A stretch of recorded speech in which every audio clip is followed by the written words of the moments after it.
ਤੁਸੀਂ ਸੁਣ ਰਹੇ ਹੋ ਕਿਤਾਬ ਮੇਰੀ ਰਾਮ ਕਹਾਣੀ। ਲੇਖਕ ਬਾਬਾ ਸੋਹਣ ਸਿੰਘ ਭਕਨਾ, ਸੰਪਾਦਕ ਰਾਜਵਿੰਦਰ ਸਿੰਘ ਰਾਹੀ। 12ਵੇਂ ਭਾਗ ਵਿੱਚ ਸੁਣੋ ਕਾਮਾਗਾਟਾ ਮਾਰੂ, ਗੁਰੂ ਨਾਨਕ ਜਹਾਜ਼ ਦਾ ਕੈਨੇਡਾ ਪਹੁੰਚਣਾ, ਕਰਤਾਰ ਸਿੰਘ ਨੇ ਹਵਾਈ ਜਹਾਜ਼ ਦਾ ਕੰਮ ਸਿੱਖ ਕੇ ਮੁੜਨਾ, ਪ੍ਰਬੰਧਕ ਕਮੇਟੀ ਦਾ ਫੈਸਲਾ। ਰੋਸ ਵਜੋਂ ਜੇ ਕੋਈ ਹਿੰਦੀ ਕਿਸੇ ਕੰਪਨੀ ਦਾ ਕੰਮ ਛੱਡ ਦਿੰਦਾ ਤਾਂ ਦੂਜਾ ਉਸ ਦੇ ਥਾਂ ਨਹੀਂ ਸੀ ਲੱਗਦਾ। ਆਜ਼ਾਦੀ ਦੀ ਸੰਥਾ ਦੇਣ ਵਾਲਾ ਪ੍ਰਿੰਸੀਪਲ ਕੌਣ? ਆਜ਼ਾਦੀ ਲਹਿਰ ਲਈ ਸੋਹਣਾ ਬੱਤਰ, ਜਾਪਾਨ ਵਿੱਚ ਪਿਸਤੌਲਾਂ ਦੀ ਪੇਟੀ ਅਤੇ ਕਾਮਾਗਾਟਾ ਮਾਰੂ ਜਹਾਜ਼ ਦਾ ਜਾਪਾਨ ਪੁੱਜਣਾ। ਆਵਾਜ਼ ਗੁਰਜੰਟ ਸਿੰਘ ਰੂਪੋਵਾਲੀ। ਵਾਹਿਗੁਰੂ ਜੀ ਕਾ ਖਾਲਸਾ, ਵਾਹਿਗੁਰੂ ਜੀ ਕੀ ਫਤਿਹ। ਕਾਮਾਗਾਟਾ ਮਾਰੂ, ਗੁਰੂ ਨਾਨਕ ਜਹਾਜ਼ ਦਾ ਕੈਨੇਡਾ ਪਹੁੰਚਣਾ। ਇੰਨੇ ਦਿਨੀ ਕਾਮਾਗਾਟਾ ਮਾਰੂ, ਗੁਰੂ ਨਾਨਕ ਜਹਾਜ਼ ਵੀ ਵੈਨਕੂਵਰ ਕੈਨੇਡਾ ਵਿੱਚ ਪਹੁੰਚ ਚੁੱਕਾ ਸੀ। ਉਸ ਦੀ ਕੋਈ ਨਾ ਕੋਈ ਦਰਦ ਭਰੀ ਕਹਾਣੀ ਹਰ ਰੋਜ਼ ਹੀ ਗਦਰ ਅਖਬਾਰ ਦੇ ਦਫ਼ਤਰ ਪੁੱਜਦੀ ਰਹਿੰਦੀ ਸੀ, ਜੋ ਅਖਬਾਰ ਵਿੱਚ ਛਪ ਜਾਂਦੀ ਸੀ। ਕੈਨੇਡਾ ਵਾਲਿਆਂ ਦਾ ਅਤਿਆਚਾਰ ਜਦੋਂ ਇੱਥੋਂ ਤੱਕ ਅੱਪੜ ਪਿਆ ਕਿ ਜਹਾਜ਼ ਦੇ ਮੁਸਾਫਰਾਂ ਪਾਸ ਖਾਦ ਖੁਰਾਕ ਦੀਆਂ ਚੀਜ਼ਾਂ ਮੁੱਕ ਜਾਣ 'ਤੇ ਕਈ ਦਿਨ ਫਾਕੇ ਕੜਾਕੇ ਰਹਿਣਪੁਰ ਵੀ ਭਾਈ ਗੁਰਦਿੱਤ ਸਿੰਘ ਜੀ ਬਾਬਾ ਜੀ ਨੇ ਉਹਨਾਂ ਦੇ ਸਾਥੀਆਂ ਨੂੰ ਚੀਜ਼ਾਂ ਖਰੀਦਣ ਲਈ ਸ਼ਹਿਰ ਵਿੱਚ ਨਾ ਜਾਣ ਦਿੱਤਾ ਗਿਆ ਅਤੇ ਨਾ ਹੀ ਗੁਰਦੁਆਰਾ ਕਮੇਟੀ ਵੈਨਕੂਵਰ ਦੀ ਘੱਲੀ ਹੋਈ ਰਸਤੀ ਹੀ ਪੁਲਿਸ ਨੇ ਉਹਨਾਂ ਨੂੰ ਲੈਣ ਦਿੱਤੀ। ਤਾਂ ਇਸ ਅਸਹਿ ਅਤਿਆਚਾਰ ਨੇ ਹਿੰਦੀਆਂ ਦੇ ਦਿਲਾਂ ਪੁਰ ਇੱਕ ਡੂੰਘਾ ਘਾਉ ਕਰ ਦਿੱਤਾ। ਇਸ ਪੁਰ ਕੈਨੇਡਾ ਸਰਕਾਰ ਨੇ ਸਗੋਂ ਜ਼ਖਮਾਂ ਉੱਤੇ ਹੋਰ ਲੂਣ ਛਿੜਕ ਦਿੱਤਾ। ਉਹ ਇਉਂ ਕਿ ਰਾਤ ਨੂੰ ਪੁਲਿਸ ਨੇ ਜਹਾਜ਼ ਉੱਤੇ ਇਸ ਇਰਾਦੇ ਨਾਲ ਹੱਲਾ ਬੋਲ ਦਿੱਤਾ ਕਿ ਜਹਾਜ਼ ਨੂੰ ਜਬਰੀ ਮੋੜ ਦਿੱਤਾ ਜਾਵੇ। ਜਹਾਜ਼ ਵਾਲੇ ਹਿੰਦੀਆਂ ਨੂੰ ਵੀ ਕਿਸੇ ਨਾ ਕਿਸੇ ਤਰ੍ਹਾਂ ਪਹਿਲਾਂ ਖਬਰ ਮਿਲ ਚੁੱਕੀ ਸੀ ਕਿ ਅੱਜ ਰਾਤ ਤੁਹਾਨੂੰ ਬਦੋ-ਬਦੀ ਕੱਢਣ ਲਈ ਪੁਲਿਸ ਹਮਲਾ ਕਰੇਗੀ। ਇਸ ਲਈ ਉਹਨਾਂ ਨੇ ਪਹਿਲਾਂ ਹੀ ਜਹਾਜ਼ ਦੇ ਉੱਤੇ ਬਹੁਤ ਸਾਰੇ ਪੱਥਰ ਤੇ ਕੋਲੇ ਇਕੱਠੇ ਕਰ ਰੱਖੇ ਸਨ ਤੇ ਆਪਣੇ ਬਚਾਓ ਵਾਸਤੇ ਲੱਕੜਾਂ ਦਾ ਮੋਰਚਾ ਵੀ ਬਣਾ ਲਿਆ ਸੀ। ਕੁਝ ਆਦਮੀ ਪਹਿਰੇਪੁਰ ਵੀ ਬਿਠਾ ਛੱਡੇ ਸਨ। ਜਦੋਂ ਪੁਲਿਸ ਦਾ ਅਗਨਬੋਟ ਆਇਆ ਤਾਂ ਪਹਿਰੂਆਂ ਨੇ ਸਾਰਿਆਂ ਨੂੰ ਹੁਸ਼ਿਆਰ ਕਰ ਦਿੱਤਾ। ਇਸ ਪੁਰ ਸਾਰੇ ਹਿੰਦੀ ਥਾਂ ਥਾਈਂ ਮੋਰਚੇ ਵਿੱਚ ਡਟ ਗਏ। ਜਦੋਂ ਪੁਲਿਸ ਨੇ ਆਪਣਾ ਅਗਨਬੋਟ ਜਹਾਜ਼ ਦੇ ਲਾਗੇ ਲਿਆ ਕੇ ਜਹਾਜ਼ ਦੇ ਕੁੰਡਿਆਂ ਨੂੰ ਰੱਸਾ ਪਾਇਆ ਤਾਂ ਜੋ ਜਹਾਜ਼ ਨੂੰ ਖਿੱਚ ਕੇ ਡੂੰਘੇ ਪਾਣੀ ਵਿੱਚ ਲੈ ਜਾਣ ਤੇ ਫਿਰ ਉੱਥੇ ਜਾ ਕੇ ਜਹਾਜ਼ ਚਲਾਉਣ ਪਰ ਮਜਬੂਰ ਕਰਨ, ਤਾਂ ਉਧਰ ਹਿੰਦੀ ਵੀ ਜੋ ਕਈ ਦਿਨਾਂ ਦੇ ਢੱਡੋਂ ਭੁੱਖੇ ਗੁਲਾਮੀ ਦੇ ਜੀਵਨ ਤੋਂ ਅੱਕੇ ਬੈਠੇ, ਮਰਨ ਮਾਰਨ ਲਈ ਤਿਆਰ ਹੋ ਬੈਠੇ ਤੇ ਜਹਾਜ਼ ਉੱਤੋਂ ਪੁਲਿਸ ਪੁਰ ਕੋਇਲਿਆਂ ਦੀ ਉਹ ਵਰਖਾ ਕੀਤੀ ਕਿ ਪੁਲਿਸ ਨੂੰ ਆਪਣਾ ਆਪ ਸੰਭਾਲਣਾ ਔਖਾ ਹੋ ਗਿਆ। ਪੁਲਿਸ ਕੋਇਲਿਆਂ ਦੀ ਵਿਛਾੜ ਦੀ ਝਾੜ ਨਾ ਝੱਲ ਕੇ ਅਗਨਬੋਟ ਵਿੱਚ ਇੱਧਰ ਉੱਧਰ ਸਿਰ ਲੁਕਾਉਣ ਦੀ ਥਾਂ ਢੂੰਡਣ ਲੱਗੀ। ਅਕੇਰਾਂ ਪੁਲਿਸ ਦੇ ਸਾਰੇ ਸਿਪਾਹੀ ਜੋ 40 ਕੁ ਹੋਣਗੇ ਘਬਰਾਏ ਹੋਏ ਅਗਨਬੋਟ ਦੀ ਇੱਥੇ ਨੁੱਕਰ ਵਿੱਚ ਜਾ ਇਕੱਠੇ ਹੋਏ। ਉਹਨਾਂ ਦੇ ਇਕੱਠ ਨਾਲ ਅਗਨਬੋਟ ਡੁੱਬਣ ਹੀ ਲੱਗਾ ਸੀ ਕਿ ਇੱਧਰੋਂ ਜਹਾਜ਼ ਦੇ ਇੱਕ ਹਿੰਦੀ ਨੇ ਤਲਵਾਰ ਨਾਲ ਉਹ ਰੱਸਾ ਵੱਢ ਦਿੱਤਾ ਜੋ ਪੁਲਿਸ ਨੇ ਜਹਾਜ਼ ਦੇ ਕੁੰਡੇ ਨੂੰ ਪਾਇਆ ਸੀ। ਰੱਸਾ ਵੱਢਣ ਦੀ ਢਿੱਲ ਸੀ ਕਿ ਬੋਟ ਡੁੱਬਣ ਤੋਂ ਤਾਂ ਬਚ ਗਿਆ, ਪਰ ਜਹਾਜ਼ ਤੋਂ ਬਹੁਤ ਪਰਾਂ ਹਟ ਗਿਆ ਤੇ ਕੋਲਿਆਂ ਦੀ ਮਾਰ ਵਿੱਚੋਂ ਨਿਕਲ ਗਿਆ। ਇਸ ਤਰ੍ਹਾਂ ਪੁਲਿਸੀਆਂ ਦੀਆਂ ਜਾਨਾਂ ਤਾਂ ਬਚ ਗਈਆਂ, ਪਰ ਸੱਟਾਂ ਬਹੁਤ ਲੱਗੀਆਂ ਤੇ ਬੋਟ ਲਹੂ ਨਾਲ ਲਾਲੋ ਲਾਲ ਹੋ ਗਿਆ। ਪੁਲਿਸ ਨੇ ਵੀ ਅੱਗੋਂ ਪਿਸਤੌਲਾਂ ਦੇ ਫਾਇਰ ਕੀਤੇ ਤੇ ਜਹਾਜ਼ ਦੇ ਇੱਕ ਦੋ ਹਿੰਦੀਆਂ ਨੂੰ ਗੋਲੀਆਂ ਵੀ ਲੱਗੀਆਂ, ਪਰ ਮੋਰਚਾਬੰਦੀ ਤੇ ਜਹਾਜ਼ ਦੇ ਉੱਤੇ ਉੱਚੀ ਥਾਂ ਹੋਣ ਕਰਕੇ ਹਿੰਦੀਆਂ ਨੂੰ ਪੁਲਿਸ ਕੋਈ ਵਧੇਰੇ ਨੁਕਸਾਨ ਨਾ ਪਹੁੰਚਾ ਸਕੀ। ਹਾਂ, ਪੁਲਿਸ ਦੀ ਬਹੁਤ ਬੁਰੀ ਗਤ ਬਣੀ। ਆਖਰ ਪੁਲਿਸ ਗੁੱਸੇ ਨਾਲ ਭਰੀ ਹੋਈ ਵਾਪਸ ਮੁੜ ਗਈ।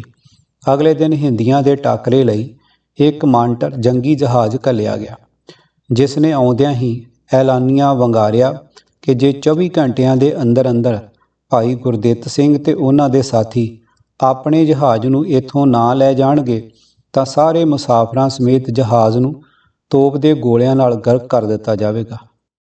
ਇਹ ਐਲਾਨ ਸੁਣਦਿਆਂ ਸਾਰ ਜਹਾਜ਼ ਦੇ ਹਿੰਦੀਆਂ ਨੇ ਆਪਣੇ ਜਹਾਜ਼ ਉੱਤੇ ਲਾਲ ਝੰਡਾ ਗੱਡ ਦਿੱਤਾ ਤੇ ਗਦਰ ਦੀ ਗੂੰਜ ਦੇ ਕੌਮੀ ਗੀਤ ਤੇ ਗੁਰੂ ਗੋਬਿੰਦ ਸਿੰਘ ਜੀ ਦੇ ਮੁੱਖ ਵਾਕ ਕੌਮੀ ਕਬਿੱਤ ਤੇ ਧੰਨ ਜੀਓ ਤਿਹ ਕੋ ਜਗ ਮੈਂ ਮੁਖ ਤੇ ਹਰ ਚਿਤ ਮੈਂ ਜੁਧ ਵਿਚਾਰੇ ਆਦਿਕ ਉਤਸ਼ਾਹ ਤੇ ਜੋਸ਼ ਭਰਨ ਵਾਲੇ ਸਵਈਏ ਗਾਣ ਲੱਗ ਪਏ।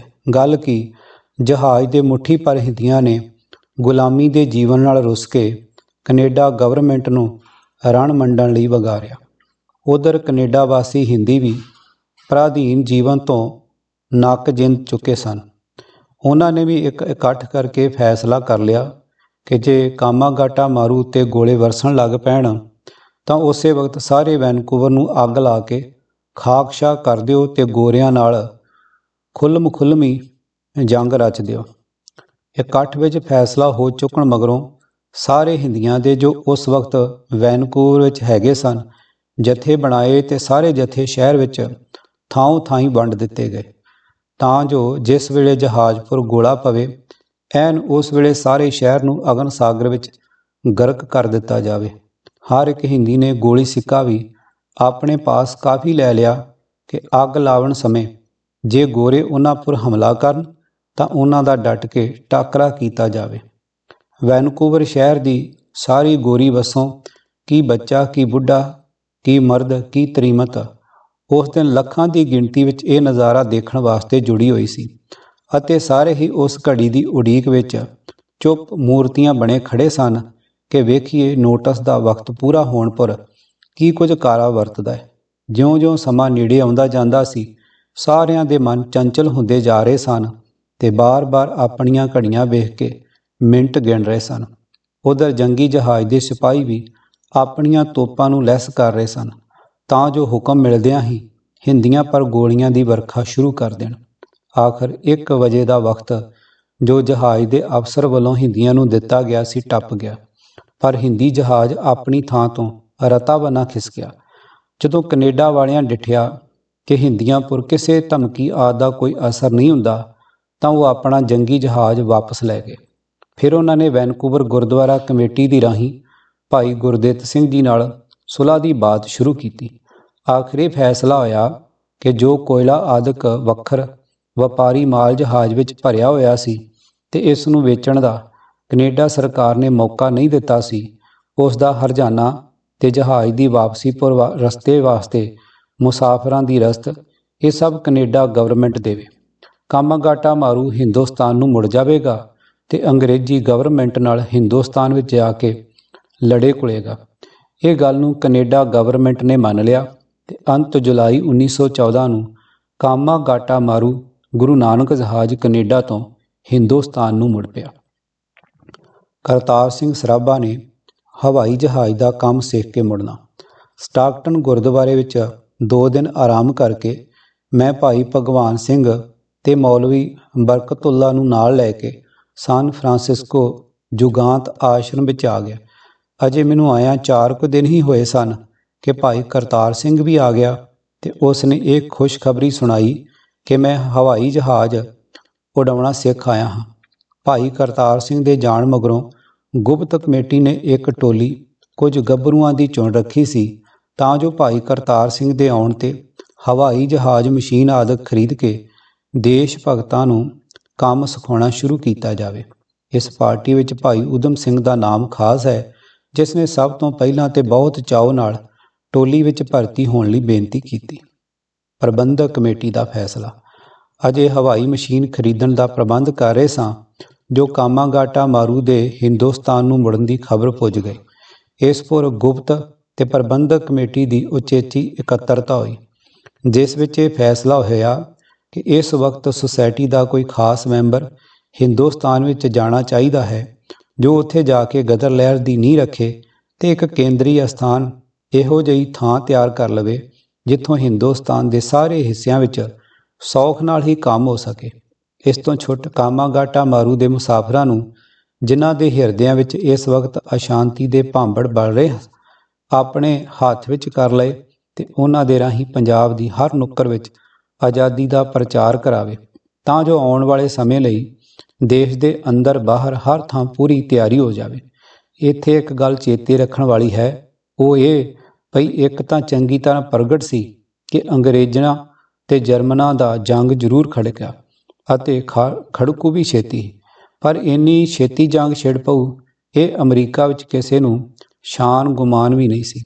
ਮੁੱਕਦੀ ਗੱਲ ਪ੍ਰਬੰਧਕ ਕਮੇਟੀ ਵਿੱਚ ਪਾਸ ਹੋਇਆ ਮਤਾ ਕਮੇਟੀ ਦੇ ਸਪੁਰਦ ਕੀਤਾ ਗਿਆ ਤਾਂ ਜੋ ਉਸ ਨੂੰ ਵਰਤੋਂ ਦਾ ਪੋਸ਼ਾਕਾ ਪਹਿਨਾਵੇ, ਕਿਉਂ ਜੋ ਫੈਸਲਿਆਂ ਅਨੁਸਾਰ ਵਰਤੋਂ ਕਰਨ ਦਾ ਕੰਮ ਗੁਪਤ ਕਮੇਟੀ ਦੇ ਸਪੁਰਦ ਸੀ। ਹੁਣ ਗੁਪਤ ਕਮੇਟੀ ਨੇ ਇਹ ਫੈਸਲਾ ਕੀਤਾ ਕਿ ਗੁਪਤ ਕਮੇਟੀ ਦਾ ਇੱਕ ਮੈਂਬਰ ਹਿੰਦੁਸਤਾਨ ਜਾਵੇ ਤੇ ਉੱਥੇ ਜਾ ਕੇ ਆਪਣਾ ਕੰਮ ਸ਼ੁਰੂ ਕਰੇ। ਨੋਟ: ਇੱਥੇ ਫਾਈਲ ਵਿੱਚੋਂ ਅਖਬਾਰ ਗੁੰਮ ਹੋਣ ਕਾਰਨ ਪਾਰਟੀ ਵੱਲੋਂ ਬਾਬਾ ਸੋਹਣ ਸਿੰਘ ਭਕਨਾ ਨੂੰ ਪੰਜਾਬ ਭੇਜਣ ਦੇ ਫੈਸਲੇ ਦਾ ਪਤਾ ਨਹੀਂ ਲੱਗਦਾ, ਪਰ ਇਸ ਫੈਸਲੇ ਸੰਬੰਧੀ ਬਾਬਾ ਜੀ ਨੇ ਪ੍ਰਿੰਸੀਪਲ ਪ੍ਰੇਮ ਸਿੰਘ ਬਜਾਜ ਨਾਲ 1967 ਵਿੱਚ ਹੋਈ ਲੰਬੀ ਗੱਲਬਾਤ ਦੌਰਾਨ ਇਸ ਤਰ੍ਹਾਂ ਸਪਸ਼ਟ ਕੀਤਾ ਸੀ। ਪਹਿਲੇ ਸੰਸਾਰ ਯੁੱਧ ਦੇ ਬੱਦਲ ਸਿਰ ਉੱਤੇ ਮੰਡਲਾ ਰਹੇ ਹਨ। ਅੰਗਰੇਜ਼ ਸ਼ਿਕੰਜੇ ਵਿੱਚ ਜਕੜਿਆ ਜਾਣ ਲੱਗਾ ਸੀ। ਇਸ ਲਈ ਪਾਰਟੀ ਨੇ ਫੈਸਲਾ ਕੀਤਾ ਕਿ ਵਿਦੇਸ਼ਾਂ ਵਿੱਚ ਰਹਿੰਦੇ ਭਾਰਤੀ ਦੇਸ਼ ਵੱਲ ਮੁਹਾਰਾ ਮੋੜ ਲੈਣ, ਜਥੇਬੰਦ ਫੌਜੀ ਬਗਾਵਤ ਕਰਾਉਣ, ਸਰਕਾਰ ਦੇ ਪੈਰਾਂ ਥੱਲੇ ਅੰਗਾਰੇ ਰੱਖ ਦੇਣ ਤਾਂ ਜੋ ਉਸ ਨੂੰ ਦੁਮ ਦਬਾ ਕੇ ਭੱਜਣਾ ਪਵੇ। ਮੈਨੂੰ ਹੁਕਮ ਹੋਇਆ ਕਿ ਗੁਪਤ ਕਮਿਸ਼ਨ ਦੇ ਮੈਂਬਰ ਦੇ ਤੌਰ ਉੱਤੇ ਮੈਂ ਯੋਕੋਹਾਮਾ ਜਾਪਾਨ ਜਾ ਕੇ ਦੇਸ਼ ਵੱਲ ਮੁੜ ਰਹੇ ਕਾਮਾਗਾਟਾ ਮਾਰੂ ਜਹਾਜ਼ ਨਾਲ ਸਬੰਧ ਸਥਾਪਿਤ ਕਰਾਂ, ਉਹਨਾਂ ਨੂੰ ਹਥਿਆਰਾਂ ਦੀਆਂ ਪੇਟੀਆਂ ਪਹੁੰਚਾਵਾਂ ਅਤੇ ਫਿਰ ਹੋਰ ਦੇਸ਼ਾਂ ਵਿੱਚ ਘੁੰਮਦਾ ਘੁਮਾਉਂਦਾ ਭਾਰਤ ਜਾ ਕੇ ਗਦਰ ਲਹਿਰ ਨੂੰ ਜਥੇਬੰਦ ਕਰਾਂ। ਹਥਿਆਰਾਂ ਦੀਆਂ ਕੁਝ ਪੇਟੀਆਂ ਲੈ ਕੇ ਮੈਂ 21 ਜੁਲਾਈ 1914 ਨੂੰ ਦਫ਼ਤਰ ਤੋਂ ਰਵਾਨਾ ਹੋਇਆ। PID ਤੋਂ ਅੱਖ ਬਚਾ ਕੇ ਪਹਿਲਾਂ ਰਿਜ਼ਰਵ ਕਰਾਏ ਕਮਰੇ ਵਿੱਚ ਜਹਾਜ਼ ਚੱਲਣ ਤੋਂ 15 ਕੁ ਮਿੰਟ ਪਹਿਲੇ ਪਹੁੰਚਿਆ। 2 ਪੈੜਾਂ ਇਤਿਹਾਸ ਦੀਆਂ, ਪੰਨਾ 159। ਸੰਪਾਦਕ ਵੱਲੋਂ ਟਿੱਪਣੀ। ਦੇਸ਼ ਭਗਤੀ ਦੇ ਸੱਚੇ ਨਸ਼ੇ ਨੇ ਅਮਲੀਆਂ ਦੇ ਅਮਲ ਤੇ ਵੈਲੀਆਂ ਦੇ ਵੈਲ ਛੁਡਾ ਦਿੱਤੇ। ਦੇਸ਼ ਭਗਤੀ ਦਾ ਚਾਉ ਸਿਰਫ ਗੱਭਰੂਆਂ ਤੱਕ ਹੀ ਬਸ ਨਹੀਂ ਸੀ, ਸਗੋਂ ਬੁੱਢੇ ਗੱਭਰੂਆਂ ਨਾਲੋਂ ਵੀ ਵੱਧ ਚਾਉ ਨਾਲ ਕੰਮ ਕਰ ਰਹੇ ਸਨ। ਇੱਥੇ ਮੈਂ ਇੱਕ ਬੁੱਢੇ ਦੀ ਨਜ਼ੀਰ ਪੇਸ਼ ਕਰਦਾ ਹਾਂ ਜਿਨ੍ਹਾਂ ਦਾ ਨਾਂ ਭਾਈ ਨਿਧਾਨ ਸਿੰਘ ਸੀ। ਉਹਨਾਂ ਨੂੰ ਸਟਾਕਟਨ ਗੁਰਦੁਆਰਾ ਕਮੇਟੀ ਨੇ ਆਪਣਾ ਪ੍ਰਧਾਨ ਚੁਣਿਆ। ਇਹ ਅਹੁਦਾ ਧਾਰਮਿਕ ਖਿਆਲ ਨਾਲ ਸਿੱਖਾਂ ਵਿੱਚ ਬੜੇ ਉੱਚ ਪਾਏ ਦਾ ਗਿਣਿਆ ਜਾਂਦਾ ਹੈ, ਪਰ ਉਸ ਬੁੱਢੇ ਦੇਸ਼ ਭਗਤ ਨੂੰ ਇੱਥੋਂ ਤੱਕ ਦੇਸ਼ ਪ੍ਰੇਮ ਦਾ ਨਸ਼ਾ ਸੀ ਕਿ ਉਸ ਨੇ ਇਹ ਕਹਿ ਕੇ ਪ੍ਰਧਾਨ ਬਣਨ ਤੋਂ ਸਿਰ ਫੇਰ ਦਿੱਤਾ ਕਿ ਭਾਈ ਮੈਂ ਤਾਂ ਦੇਸ਼ ਦੀ ਆਜ਼ਾਦੀ ਲਈ ਕੰਮ ਕਰਨਾ ਹੈ, ਇਸ ਲਈ ਮੈਂ ਨਹੀਂ ਚਾਹੁੰਦਾ ਕਿ ਮੇਰੇ ਕਰਕੇ ਕਮੇਟੀ ਨੂੰ ਕੋਈ ਧੱਕਾ ਲੱਗੇ। ਪ੍ਰਬੰਧਕ ਕਮੇਟੀ ਦੇ ਆਸ਼ਰਮ ਘਰ ਪ੍ਰੈਸ ਵਿੱਚ ਕੰਮ ਕਰਨ ਵਾਲੇ ਦੇਸ਼ ਭਗਤਾਂ ਤੋਂ ਬਿਨਾਂ ਆਮ ਹਿੰਦੀਆਂ ਦਾ ਤਿਆਗ ਚਾਲ ਚੱਲਣ ਹੁਣ ਘੱਟ ਸਲਾਉਣ ਜੋਗਾ ਨਹੀਂ ਸੀ। ਸ਼ਰਾਬੀਆਂ ਨੇ ਦੇਸ਼ ਦੇ ਨਾਮਪੁਰ ਸ਼ਰਾਬ ਨਾ ਪੀਣ ਦੇ ਪ੍ਰਣ ਲਏ। ਅਮਲੀਆਂ ਨੇ ਅਫੀਮ ਖਾਣੀ ਛੱਡ ਦਿੱਤੀ।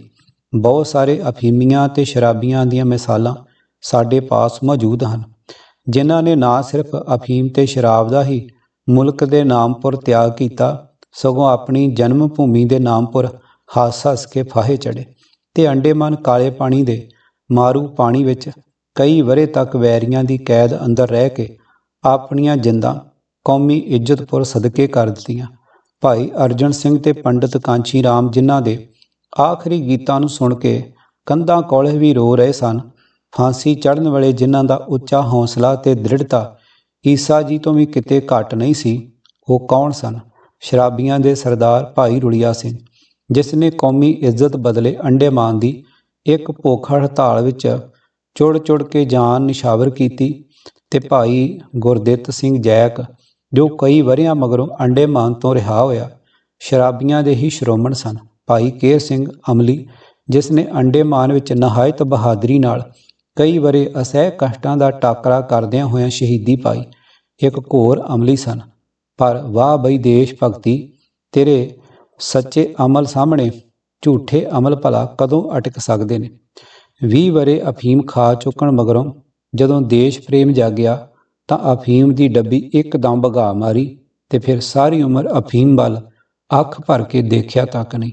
ਇਸੇ ਤਰ੍ਹਾਂ ਇੱਕ ਹੋਰ ਸ਼ਰਾਬੀ ਦੇਸ਼ ਭਗਤ ਬਾਰੇ ਮੈਨੂੰ ਪਤਾ ਹੈ। ਉਸ ਨੇ ਮੇਰੇ ਸਾਹਮਣੇ ਸ਼ਰਾਬ ਨਾ ਪੀਣ ਦੀ ਸਹੁੰ ਖਾਧੀ ਸੀ। ਜਦੋਂ ਮੈਂ 2 ਮਹੀਨਿਆਂ ਮਗਰੋਂ ਉਸ ਨੂੰ ਮਿਲਿਆ ਤਾਂ ਉਸ ਨੇ 2 ਮਹੀਨਿਆਂ ਦੀ ਕਰੜੀ ਕਿਰਤ ਕਮਾਈ ਵਿੱਚੋਂ ਖਾਣ ਪਹਿਨਣ ਦਾ ਖਰਚ ਕੱਢ ਕੇ ਜੋ ਰਕਮ ਬਚਾਈ ਸੀ ਸਾਰੀ ਮੇਰੇ ਸਾਹਮਣੇ ਰੱਖ ਦਿੱਤੀ ਤੇ ਕਿਹਾ, ਮੈਂ ਸਹੁੰ ਖਾਣ ਮਗਰੋਂ ਉੱਕੀ ਹੀ ਸ਼ਰਾਬ ਨਹੀਂ ਪੀਤੀ ਤੇ ਨਾ ਅਗਾਂਹ ਨੂੰ ਪੀਵਾਂਗਾ।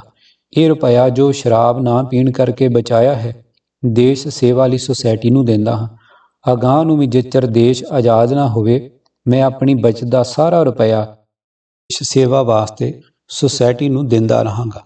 ਖੈਰ ਮੈਂ 1 ਪੌਂਡ ਮਹੀਨਾ ਚੰਦਾ ਲੈਣਾ ਪ੍ਰਵਾਨ ਕੀਤਾ ਤੇ ਬਾਕੀ ਬੈਂਕ ਵਿੱਚ ਜਮ੍ਹਾਂ ਕਰਨ ਦੀ ਸਲਾਹ ਦਿੱਤੀ। ਪਰ ਬੜੀ ਮੁਸ਼ਕਲ ਨਾਲ ਉਸਨੇ ਮੇਰੀ ਇਸ ਸਲਾਹ ਨੂੰ ਵੀ ਇਸ ਸ਼ਰਤ ਪੁਰ ਮਨਜ਼ੂਰ ਕੀਤਾ ਕਿ ਜਦੋਂ ਵੀ ਸੁਸਾਇਟੀ 'ਚ ਲੋੜ ਪਵੇ ਤਾਂ ਇਹ ਰੁਪਇਆ ਮੈਥੋਂ ਲੈ ਲਿਆ ਜਾਵੇ। ਵਜੋਂ ਜੇ ਕੋਈ ਹਿੰਦੀ ਕਿਸੇ ਕੰਪਨੀ ਦਾ ਕੰਮ ਛੱਡ ਦਿੰਦਾ ਤਾਂ ਦੂਜਾ ਉਸ ਦੇ ਥਾਂ ਨਹੀਂ ਸੀ ਲੱਗਦਾ। ਗਦਰ ਪਾਰਟੀ ਦੇ ਸਧਾਰਨ ਤੋਂ ਸਧਾਰਨ ਦੇਸ਼ ਭਗਤਾਂ ਦੇ ਉੱਚੇ ਤਿਆਗ ਦੀਆਂ ਇਹੋ ਜਿਹੀਆਂ ਨਜ਼ੀਰਾਂ ਮੈਂ ਆਪਣੀ ਅੱਖੀਂ ਦੇਖੀਆਂ ਹਨ ਜੋ ਉੱਚ ਪਾਏ ਦੇ ਵਿਦਵਾਨਾਂ ਤੇ ਦੇਸ਼ ਭਗਤੀ ਦੇ ਦਾਅਵੇਦਾਰਾਂ ਵਿੱਚ ਵੀ ਬਹੁਤ ਘੱਟ ਮਿਲਦੀਆਂ ਹਨ। ਗਦਰ ਪਾਰਟੀ ਦੇ ਕਈ ਮੈਂਬਰਾਂ ਜਿਨ੍ਹਾਂ ਨੇ ਅਮਰੀਕਾ ਵਿੱਚ ਕਰੜੀ ਘਾਲਣਾ ਘਾਲ ਕੇ ਰੁਪਇਆ ਜੋੜਿਆ ਸੀ, ਦੇਸ਼ ਸੇਵਾ ਲਈ ਉਹ ਰੁਪਇਆ ਐਸੀ ਖੁੱਲ੍ਹ ਦਿਲੀ ਨਾਲ ਸੁਸਾਇਟੀ ਨੂੰ ਦਿੱਤਾ ਜਿਕਣ ਕੋਈ ਵੱਡਾ ਮਹਾਂਪੁਰਖ ਵੈਰਾਗੀ ਹੋ ਕੇ ਆਪਣੇ ਧਨ ਦੌਲਤ ਨੂੰ ਲੱਤ ਮਾਰ ਵਿਰਕਤ ਹੋ ਜਾਂਦਾ ਏ ਤੇ ਉਸ ਦੇ ਦਿਲ ਵਿੱਚ ਰਤਾ ਵੀ ਮੋਹ ਨਹੀਂ ਵਿਆਪਦਾ ਤੇ ਨਾ ਹੀ ਦੁਖੀ ਹੁੰਦਾ ਏ ਕਿ ਪੈਸੇ ਟਕੇ ਬਗੈਰ ਮੇਰਾ ਕੀ ਹਾਲ ਹੋ। ਇੱਕ ਦੇਸ਼ ਭਗਤ ਜੋ ਪਹਿਲਾਂ ਬਿਲਕੁਲ ਸਿੱਧਾ ਸਾਦਾ ਆਦਮੀ ਸੀ ਤੇ ਨਾਲੇ ਕੰਜੂਸ ਵੀ ਸੀ, ਜਿਸ ਨੇ ਕਈ ਹਜ਼ਾਰ ਡਾਲਰ ਦਿਨ ਰਾਤ ਕਿਰਤ ਕਮਾਈ ਕਰਕੇ ਕਮਾਏ ਸਨ, ਜਦੋਂ ਉਸ ਨੂੰ ਦੇਸ਼ ਪ੍ਰੇਮ ਦੀ ਜਾਗ ਲੱਗੀ ਤਾਂ ਉਸਨੇ ਸਹੁੰ ਖਾ ਲਈ ਕਿ ਉਹ 1 ਕੌਡੀ ਵੀ ਇਸ ਰੁਪਏ ਵਿੱਚੋਂ ਆਪਣੇ ਨਿੱਜ ਦੇ ਕੰਮਾਂ ਵਿੱਚ ਨਾ ਖਰਚੇਗਾ। ਸੋ ਉਸਨੇ ਇਸੇ ਤਰ੍ਹਾਂ ਹੀ ਕੀਤਾ। ਜਦੋਂ ਅਮਰੀਕਾ ਤੋਂ ਹਿੰਦੀ ਦੇਸ਼ ਭਗਤ ਦੇਸ਼ ਆਜ਼ਾਦ ਕਰਾਉਣ ਲਈ ਹਿੰਦੁਸਤਾਨ ਨੂੰ ਤੁਰੇ ਤਾਂ ਉਹ ਸਾਰਾ ਰੁਪਇਆ ਉਸਨੇ ਉਹਨਾਂ ਦੇਸ਼ ਭਗਤਾਂ ਦੇ ਰਸਤੇ ਦੇ ਖਰਚ ਲਈ ਆਪਣੇ ਹੋਰਨਾਂ ਜ਼ਰੂਰੀ ਕੰਮਾਂ ਵਾਸਤੇ ਅਰਪਣ ਕਰ ਦਿੱਤਾ। ਖੁਦ ਵੀ ਸੁਤੰਤਰਤਾ ਦੇ ਯੁੱਧ ਵਿੱਚ ਸ਼ਾਮਲ ਹੋ ਕੇ ਕਈ ਵਰ੍ਹੇ ਹਿੰਦੁਸਤਾਨ ਦੀਆਂ ਜੇਲ੍ਹਾਂ ਵਿੱਚ ਸੜਦਾ ਰਿਹਾ। ਸਦਾਚਾਰ, ਤਿਆਗ ਤੇ ਦੇਸ਼ ਪ੍ਰੇਮ ਤੋਂ ਬਿਨਾਂ ਹਿੰਦੀਆਂ ਦੀ ਜਥੇਬੰਦੀ ਵੀ ਉੱਚੇ ਦਰਜੇ ਦੀ ਹੋ ਗਈ ਸੀ। ਜੇ ਕੋਈ ਹਿੰਦੀ ਕਿਸੇ ਕੰਪਨੀ ਨਾਲ ਆਪਣੀ ਤਨਖਾਹ ਵਧਾਉਣ ਲਈ ਰਗੜਾ ਝਗੜਾ ਕਰਦਾ ਸੀ ਤੇ ਸੁਣਾਈ ਨਾ ਹੋਣ ਪੁਰ ਕੰਮ ਛੱਡ ਦਿੰਦਾ ਸੀ ਤਾਂ ਦੂਜਾ ਕੋਈ ਹਿੰਦੀ ਕਾਰਖਾਨੇ ਵਾਲਿਆਂ ਦੇ ਤਰਲੇ ਕਰਨ ਪੁਰ ਵੀ ਉਸ ਦੀ ਥਾਂ ਨਹੀਂ ਸੀ ਲੱਗਦਾ। ਆਖਰ ਕੰਪਨੀ ਨੂੰ ਉਸ ਆਦਮੀ ਨਾਲ ਸੁਲ੍ਹਾ ਕਰਨੀ ਪੈਂਦੀ ਸੀ। ਇਸ ਤਰ੍ਹਾਂ ਦਾ ਏਕਾ ਵੇਖ ਕੇ ਅਮਰੀਕਨ ਵੀ ਹੈਰਾਨ ਹੁੰਦੇ ਸਨ। ਜਦੋਂ ਕੋਈ ਅਮਰੀਕੀ ਗਦਰ ਪਾਰਟੀ ਦਾ ਪ੍ਰੈਸ ਦੇਖਣ ਆਉਂਦਾ ਤੇ ਖਰਚ ਅਰ ਕੰਮ ਕਰਨ ਵਾਲਿਆਂ ਦੀ ਤਨਖਾਹ ਬਾਰੇ ਪੁੱਛਦਾ ਸੀ ਤਾਂ ਇਹ ਉੱਤਰ ਸੁਣ ਕੇ ਗੁੰਮ ਹੋ ਜਾਂਦਾ ਸੀ ਕਿ ਇਹਨਾਂ ਸੇਵਕਾਂ ਵਿੱਚ ਤਨਖਾਹਦਾਰ ਕੋਈ ਵੀ ਨਹੀਂ ਹੈ। ਸਾਰੇ ਆਪਣੇ ਦੇਸ਼ ਦੇ ਪ੍ਰੇਮ ਵਿੱਚ ਮੁਫਤ ਸੇਵਾ ਕਰਦੇ ਹਨ। ਜੇ ਕਿਸੇ ਤਨਖਾਹ ਦੀ ਇੱਛਾ ਰੱਖਦੇ ਹਨ ਤਾਂ ਉਹ ਤਨਖਾਹ ਆਜ਼ਾਦੀ ਤੇ ਬਰਾਬਰੀ ਹੈ। ਬਹੁਤ ਸਾਰੇ ਅਮਰੀਕਨ ਤਾਂ ਹਿੰਦੀਆਂ ਦਾ ਉਤਸ਼ਾਹ ਵੇਖ ਕੇ ਇੱਥੋਂ ਤੱਕ ਆਖ ਦਿੱਤਾ ਕਰਦੇ ਸਨ ਕਿ ਹੁਣ ਹਿੰਦੁਸਤਾਨ ਦੀ ਆਜ਼ਾਦੀ ਦੂਰ ਨਹੀਂ ਹੈ, ਕਿਉਂ ਜੋ ਹੁਣ ਹਿੰਦੀ ਬਹੁਤ ਤੇਜ਼ੀ ਨਾਲ ਉਤਾਂ ਉੱਠ ਰਹੇ ਹਨ। ਸ਼ਾਇਦ ਇਹ ਪੜ੍ਹ ਕੇ ਪਾਠਕ ਖਿਆਲ ਕਰਨਗੇ ਕਿ ਅਜਿਹਾ ਵਤਨ ਪ੍ਰੇਮ ਤੇ ਤਿਆਗ ਬਗੈਰ ਵਿਦਿਆ ਤੋਂ ਅਮਰੀਕਨ ਹਿੰਦੀਆਂ ਵਿੱਚ ਇੰਨੀ ਛੇਤੀ ਕਿਕਣ ਪੈਦਾ ਹੋ ਗਿਆ, ਜਿਸ ਨੇ ਇੱਕਦਮ ਹੀ ਉਹਨਾਂ ਦੀ ਕਾਇਆ ਪਲਟ ਦਿੱਤੀ। ਇਹਦਾ ਸੱਚਾ ਉੱਤਰ ਇਹ ਵੇ, ਜੇ ਵਿਦਿਆ ਪੜ੍ਹਨ ਦਾ ਮਤਲਬ ਸਿਰਫ ਅੱਖਰ ਲਿਖਣਾ ਪੜ੍ਹਨਾ ਅਤੇ ਕਿਤਾਬਾਂ ਦਾ ਰੱਟ ਲਾਉਣਾ ਹੀ ਹੈ ਤਾਂ ਤੇ ਅਸੀਂ ਆਖ ਸਕਦੇ ਹਾਂ ਕਿ ਅਮਰੀਕਨਾਂ ਹਿੰਦੀਆਂ ਵਿੱਚ ਬਹੁਤ ਸਾਰੇ ਸੱਜਣ ਅਜਿਹੇ ਸਨ ਜੋ ਚਿੱਟੇ ਉੱਤੇ ਕਾਲਾ ਲਿਖਣ ਨਹੀਂ ਜਾਣਦੇ। ਹਾਂ, ਜੇ ਵਿਦਿਆ ਦਾ ਅਰਥ ਜਾਣਨਾ ਤੇ ਗਿਆਨ ਹੈ ਤਾਂ ਮੈਂ ਦਾਅਵੇ ਨਾਲ ਕਹਿ ਸਕਦਾ ਹਾਂ ਕਿ ਗਦਰ ਪਾਰਟੀ ਵਿੱਚ ਸ਼ਾਇਦ ਹੀ ਕੋਈ ਅਨਪੜ੍ਹ ਹੋਵੇਗਾ, ਨਹੀਂ ਤਾਂ ਸਾਰੇ ਲਿਖੇ ਪੜ੍ਹੇ ਸਨ ਤੇ ਉਹ ਪੜ੍ਹੇ ਵੀ ਕਿਸੇ ਮਾਮੂਲੀ ਕਾਲਜ ਦੇ ਨਹੀਂ ਸਨ, ਸਗੋਂ ਉਹਨਾਂ ਨੇ ਆਜ਼ਾਦੀ ਦੇ ਉਸ ਕਾਲਜ ਵਿੱਚ ਸਿੱਖਿਆ ਪ੍ਰਾਪਤ ਕੀਤੀ ਸੀ ਜਿਸ ਕਾਲਜ ਵਿੱਚ ਪੜ੍ਹੇ ਬਿਨਾਂ ਕੋਈ ਕੌਮ ਜਾਂ ਮਨੁੱਖ ਆਪਣੇ ਆਪ ਨੂੰ ਆਜ਼ਾਦ ਨਹੀਂ ਅਖਵਾ ਸਕਦਾ ਤੇ ਨਾ ਹੀ ਕੋਈ ਦੁਨੀਆ ਉਸ ਨੂੰ ਆਜ਼ਾਦੀ ਦਾ ਪਟਾ ਦਿੰਦੀ ਹੈ। ਇਸ ਕਾਲਜ ਵਿੱਚ ਕੋਈ ਲੰਮੀਆਂ ਚੌੜੀਆਂ ਕਿਤਾਬਾਂ ਵਿਦਿਆਰਥੀਆਂ ਦੇ ਮਗਜ਼ਾਂ ਵਿੱਚ ਨਹੀਂ ਤੁੰਨੀਆਂ ਜਾਂਦੀਆਂ, ਸਗੋਂ ਸੰਖੇਪ ਸ਼ਬਦਾਂ ਵਿੱਚ ਉਹ ਸਭ ਕੁਝ ਉਹਨਾਂ ਦੇ ਦਿਮਾਗਾਂ ਅੰਦਰ ਭਰਿਆ ਜਾਂਦਾ ਹੈ ਜਿਸ ਦੀ ਕੌਮਾਂ ਤੇ ਮਨੁੱਖਾਂ ਨੂੰ ਲੋੜ ਹੈ। ਉਹ ਸੰਥਾ ਵੀ ਇੱਥੇ ਦੇਣੀ ਜ਼ਰੂਰੀ ਹੈ, ਉਹ ਹੈ ਆਜ਼ਾਦੀ ਜਾਂ ਮੌਤ। ਬਸ ਇਹੋ ਇੱਕ ਸਬਕ ਹੈ ਜਿਸ ਨੂੰ ਕੰਠ ਕਰਨ ਤੇ ਉਸ ਪੁਰਵਰਤੋਂ ਕਰਨ ਨਾਲ ਗੁਲਾਮ ਕੌਮਾਂ ਤੇ ਬੰਦੇ ਆਜ਼ਾਦੀ ਦਾ ਐਸਾ ਗੁਰ ਲੱਭ ਲੈਂਦੇ ਹਨ ਕਿ ਜਿਸ ਦੇ ਸਹਾਰੇ ਉਹ ਆਜ਼ਾਦੀ ਪ੍ਰਾਪਤੀ ਦੇ ਔਖੇ ਸਵਾਲ ਨੂੰ ਸਹਿਜੇ ਹੀ ਹੱਲ ਕਰ ਸਕਦੇ ਹਨ। ਆਜ਼ਾਦੀ ਦੀ ਸੰਥਾ ਦੇਣ ਵਾਲਾ ਪ੍ਰਿੰਸੀਪਲ ਕੌਣ? ਦੂਜਾ ਸਵਾਲ ਇਹ ਹੈ ਕਿ ਉਸ ਆਜ਼ਾਦੀ ਦੇ ਕਾਲਜ ਵਿੱਚ ਹਿੰਦੀਆਂ ਨੂੰ ਆਜ਼ਾਦੀ ਦੀ ਸੰਥਾ ਦੇਣ ਵਾਲਾ ਪ੍ਰਿੰਸੀਪਲ ਉਸਤਾਦ ਕੌਣ ਸੀ? ਆਮ ਲੋਕਾਂ ਦਾ ਖਿਆਲ ਹੈ ਕਿ ਅਮਰੀਕਨ ਹਿੰਦੀਆਂ ਵਿੱਚ ਇਹ ਆਜ਼ਾਦੀ ਦੀ ਲਹਿਰ ਤੇ ਹਿੱਲ ਜੋ ਲਾਲਾ ਹਰਦਿਆਲ ਨੇ ਪੈਦਾ ਕੀਤੀ ਸੀ, ਪਰ ਉਹ ਖਿਆਲ ਗਲਤ ਹੈ। ਆਮ ਲੋਕ ਅਕਸਰ ਸੁਣੀਆਂ ਸੁਣਾਈਆਂ ਗੱਲਾਂ ਉੱਤੇ ਅਮਲ ਕਰਕੇ ਇਉਂ ਆਖ ਦਿੰਦੇ ਨੇ, ਅਸਲੀਅਤ ਨੂੰ ਸਿਰਫ ਉਹ ਆਦਮੀ ਜਾਣਦੇ ਨੇ ਜਿਨ੍ਹਾਂ ਨੇ ਹਿੰਦੀ ਐਸੋਸੀਏਸ਼ਨ ਗਦਰ ਪਾਰਟੀ ਵਿੱਚ ਕੰਮ ਕੀਤਾ ਹੈ ਜਾਂ ਜਿਹੜੇ ਉਸ ਵੇਲੇ ਅਮਰੀਕਾ ਵਿੱਚ ਹੈਗੇ ਸਨ। ਹਾਂ, ਇਸ ਵਿੱਚ ਵੀ ਸ਼ੱਕ ਨਹੀਂ ਕਿ ਇਸ ਆਜ਼ਾਦੀ ਦੀ ਲਹਿਰ ਨੂੰ ਪੈਦਾ ਕਰਨ ਵਿੱਚ ਲਾਲਾ ਹਰਦਿਆਲ ਦਾ ਹਿੱਸਾ ਜ਼ਰੂਰ ਹੈ, ਪਰ ਇਹ ਕਹਿਣਾ ਕਿ ਇਸ ਲਹਿਰ ਦਾ ਜਨਮਦਾਤਾ ਜੇ ਕੋਈ ਹੈ ਤਾਂ ਲਾਲਾ ਹਰਦਿਆਲ ਹੈ, ਸਿਵਾਏ ਅਣਜਾਣਪੁਣੇ ਦੇ ਹੋਰ ਕੁਝ ਨਹੀਂ। ਲਾਲਾ ਹਰਦਿਆਲ ਦਾ ਜੋ ਦਰਜਾ ਅਮਰੀਕਾ ਵਾਸੀ ਪੰਜਾਬੀ ਸਿੱਖਾਂ ਤੇ ਮੁਸਲਮਾਨਾਂ ਵਿੱਚ ਸੀ, ਉਹ ਮੈਂ ਪਿੱਛੇ ਕਿਸੇ ਥਾਂ ਦੱਸ ਆਇਆ ਹਾਂ। ਮੁਸਲਮਾਨ ਤਾਂ ਲਾਲਾ ਹਰਦਿਆਲ ਤੋਂ ਇਸ ਲਈ ਨਾਰਾਜ਼ ਸਨ ਕਿ ਉਸਨੇ ਇੱਕ ਮੁਸਲਿਮ ਵਿਦਿਆਰਥੀ ਨੂੰ ਵਜ਼ੀਫੇ ਤੋਂ ਐਵੇਂ ਰੱਖਿਆ ਸੀ ਅਤੇ ਸਿੱਖਾਂ ਨੂੰ ਪੜ੍ਹੇ ਲਿਖੇ ਆਦਮੀਆਂ ਉੱਤੇ ਬੇਅਤਬਾਰੀ ਹੋ ਚੁੱਕੀ ਸੀ, ਕਿਉਂ ਜੋ ਉਹ ਕਈ ਵਾਰੀ ਲਿਖੇ ਪੜ੍ਹੇ ਚੱਲਦੇ ਪੁਰਜੇ ਆਦਮੀਆਂ ਦੇ ਹੱਥੋਂ ਠੱਗੇ ਜਾ ਚੁੱਕੇ ਸਨ। ਹੁਣ ਉਹ ਕਿਸੇ ਇੱਕ ਉੱਤੇ ਭਰੋਸਾ ਕਰਨ ਨੂੰ ਤਿਆਰ ਨਹੀਂ ਸਨ। ਸ਼ਾਇਦ ਇੱਥੇ ਆਪ ਨੂੰ ਇਹ ਫੁਰਨਾ ਫੁਰੇ ਕਿ ਭਾਵ ਸਿੱਖ ਤੇ ਮੁਸਲਮਾਨ ਲਾਲਾ ਹਰਦਿਆਲ ਉੱਤੇ ਭਰੋਸਾ ਨਹੀਂ ਕਰਦੇ ਸਨ, ਪਰ ਇਹ ਤਾਂ ਸੱਚ ਹੈ ਕਿ ਗਦਰ ਅਖਬਾਰ ਵਿੱਚ ਜੋ ਲਾਲਾ ਹਰਦਿਆਲ ਦੇ ਲੇਖ ਨਿਕਲਦੇ ਸਨ, ਉਹਨਾਂ ਨੂੰ ਪੜ੍ਹ ਕੇ ਹੀ ਅਮਰੀਕਨ ਹਿੰਦੀਆਂ ਦੀਆਂ ਅੱਖਾਂ ਖੁੱਲ੍ਹੀਆਂ ਸਨ। ਇਹ ਗੱਲ ਸੱਚ ਹੈ। ਮੈਂ ਕਿਸੇ ਹੱਦ ਤੱਕ ਇਸ ਗੱਲ ਨੂੰ ਮੰਨਦਾ ਹਾਂ ਕਿ ਗਦਰ ਅਖਬਾਰ ਨੇ ਹਿੰਦੀਆਂ ਵਿੱਚ ਜੋਸ਼ ਜ਼ਰੂਰ ਪੈਦਾ ਕੀਤਾ, ਕਿਉਂ ਜੋ ਗਦਰ ਅਖਬਾਰ ਦੀਆਂ ਉਭਾਰੂ ਕਵਿਤਾਵਾਂ ਤੇ ਲੇਖ ਲੋਕ ਪੜ੍ਹਦੇ ਸਨ ਤਾਂ ਉਹਨਾਂ ਦਾ ਦਿਲ ਜੋਸ਼ ਦੀ ਪੀਂਘ ਦੇ ਹੁਲਾਰੇ ਲੈਣ ਲੱਗ ਪੈਂਦਾ ਸੀ। ਪਰ ਸਿਵਾਏ ਜੋਸ਼ ਭਰਨ ਦੇ ਹੋਰ ਕੋਈ ਜਥੇਬੰਦੀ ਜਾਂ ਕੰਮ ਕਰਨ ਦਾ ਢੰਗ ਲੋਕਾਂ ਨੂੰ ਗਦਰ ਮਾਸਟਰ ਨੇ ਸਿਖਾਇਆ ਹੋਵੇ ਜਾਂ ਲਾਲਾ ਹਰਦਿਆਲ ਨੇ ਆਪਣੀ ਜ਼ੁਬਾਨੀ ਲੈਕਚਰਾਂ ਜਾਂ ਹੱਥੀਂ ਕਰਕੇ ਦੱਸਿਆ ਹੋਵੇ ਤਾਂ ਇਹ ਗੱਲ ਨਹੀਂ। ਮੇਰੀ ਜਾਚੇ ਤਾਂ ਖੁਦ ਲਾਲਾ ਹਰਦਿਆਲ ਵੀ ਕੰਮ ਕਰਨ ਦੇ ਢੰਗਾਂ ਤੋਂ ਅਣਜਾਣ ਸੀ ਅਤੇ ਫਿਰ ਗਦਰ ਮਾਸਟਰ ਦੇ ਜਿਸ ਹਿੱਸੇ ਨੇ ਵਧੇਰੇ ਪੰਜਾਬੀਆਂ ਨੂੰ ਉਭਾਰਿਆ, ਉਹ ਕਵਿਤਾ ਦਾ ਹਿੱਸਾ ਸੀ ਜੋ ਮਗਰੋਂ ਗਦਰ ਦੀ ਗੂੰਜ ਨਾਮੀ ਪੁਸਤਕ ਦੇ ਰੂਪ ਵਿੱਚ ਪ੍ਰਕਾਸ਼ਿਤ ਕੀਤਾ ਗਿਆ ਸੀ। ਹੁਣ ਇਸ ਕਵਿਤਾ ਵਿੱਚ ਜੋ ਠੇਠ ਪੰਜਾਬੀ ਵਿੱਚ ਹੁੰਦੀ ਸੀ, ਲਾਲਾ ਹਰਦਿਆਲ ਦੀ ਰਸਨਾ ਤੇ ਲੇਖਣੀ ਦਾ ਕੋਈ ਅੰਸ਼ ਨਹੀਂ ਸੀ। ਇਹ ਕਵਿਤਾ ਦੇਸ਼ ਭਗਤ ਬਣ ਕੇ ਬਾਹਰੋਂ ਘੱਲਦੇ ਸਨ ਜਾਂ ਭਾਈ ਹਰਨਾਮ ਸਿੰਘ ਲਾਟ ਜੋ ਆਸ਼ਰਮ ਵਿੱਚ ਕੰਮ ਕਰਨ ਵਾਲਾ ਇੱਕ ਪੁਰਾਣਾ ਦੇਸ਼ ਭਗਤ ਸੀ ਤਿਆਰ ਕਰਦਾ ਸੀ।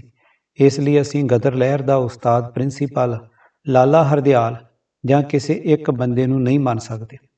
ਇਹ ਲਹਿਰ ਦੇਸ਼ ਭਗਤਾਂ ਦੀ ਇੱਕ ਸਮੁੱਚੀ ਤਾਕਤ ਦਾ ਸਿੱਟਾ ਸੀ, ਜਿਸ ਦੀ ਨੀਂਹ ਆਜ਼ਾਦੀ ਤੇ ਬਰਾਬਰੀ ਉੱਤੇ ਸੀ।